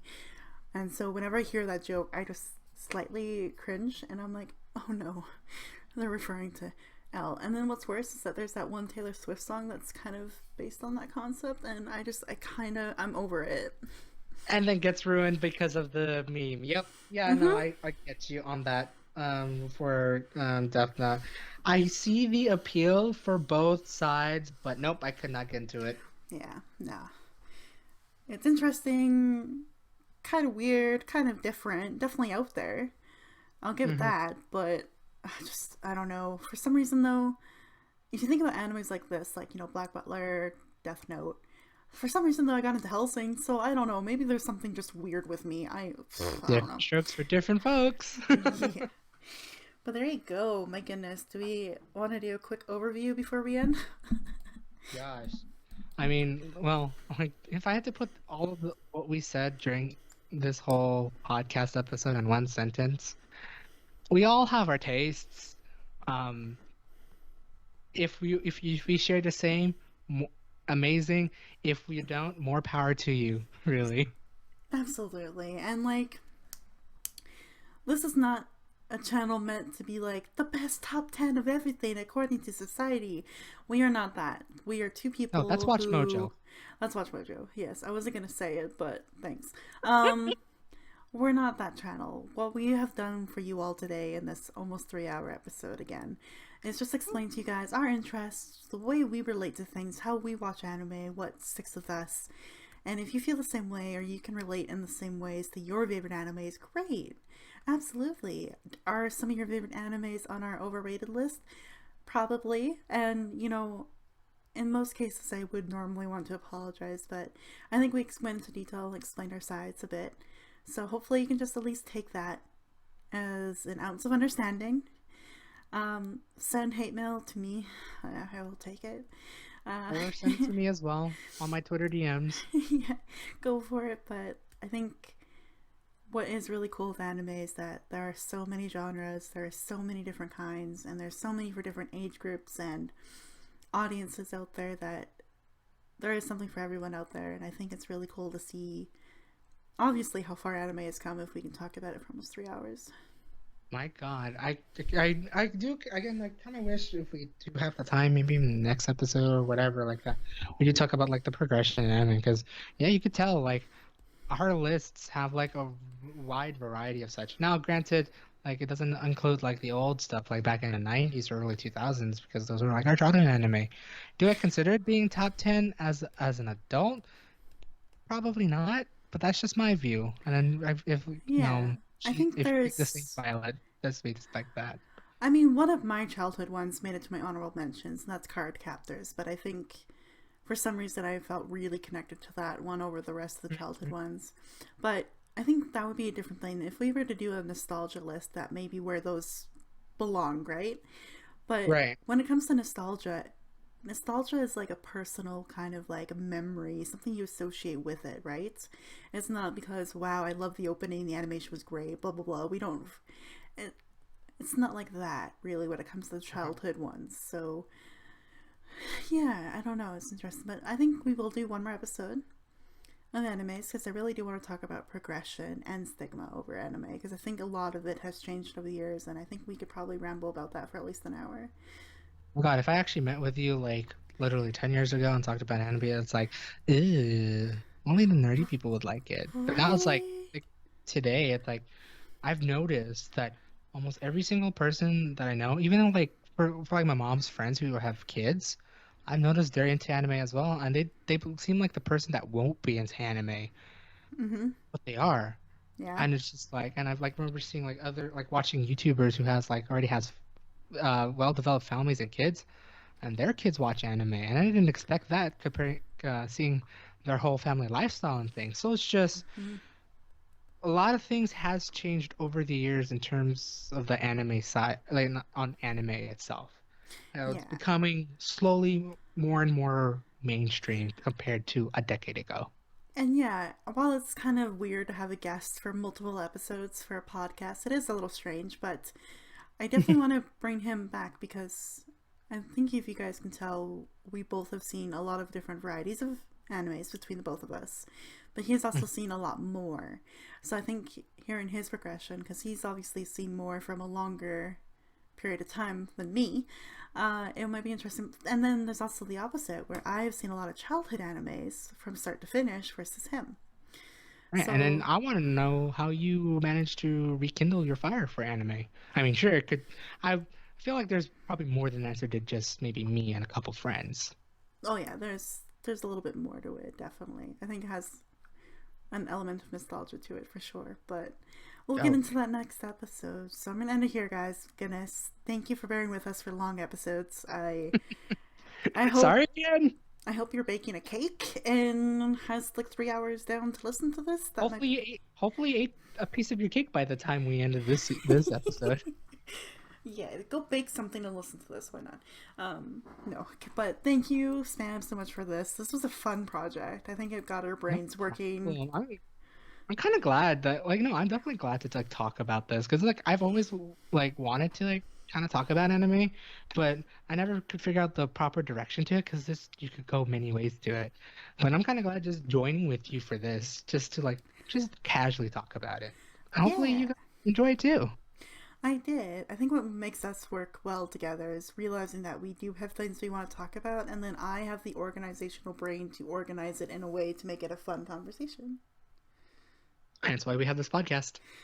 This is why I do podcasting. It's organization and to talk about things I care about, which I don't get to do a lot in my real life. So, yay! Thank you guys so much for listening. I will put all of Spam's information down below. Send hate mail if you need to, because I'm sorry, Full Metal Alchemist fans in general. Um, Sorry, every fangirl out there too. yeah, so thank you guys for listening. Tell us what your favorite animes are. Maybe that will be a nice challenge. Is come up with your top 10 and we'll see how different it is. And yeah, remember, no judgments here. Whatever's on your top 10 is on your top 10. We're not here to judge you. We're just here to see what your interest. Quick, post your top 10 down below in the comments, please. Let's do this. All right, but thank you guys. Thank you, Spam. And we will see you next time in the Dragyns Den. Bye bye.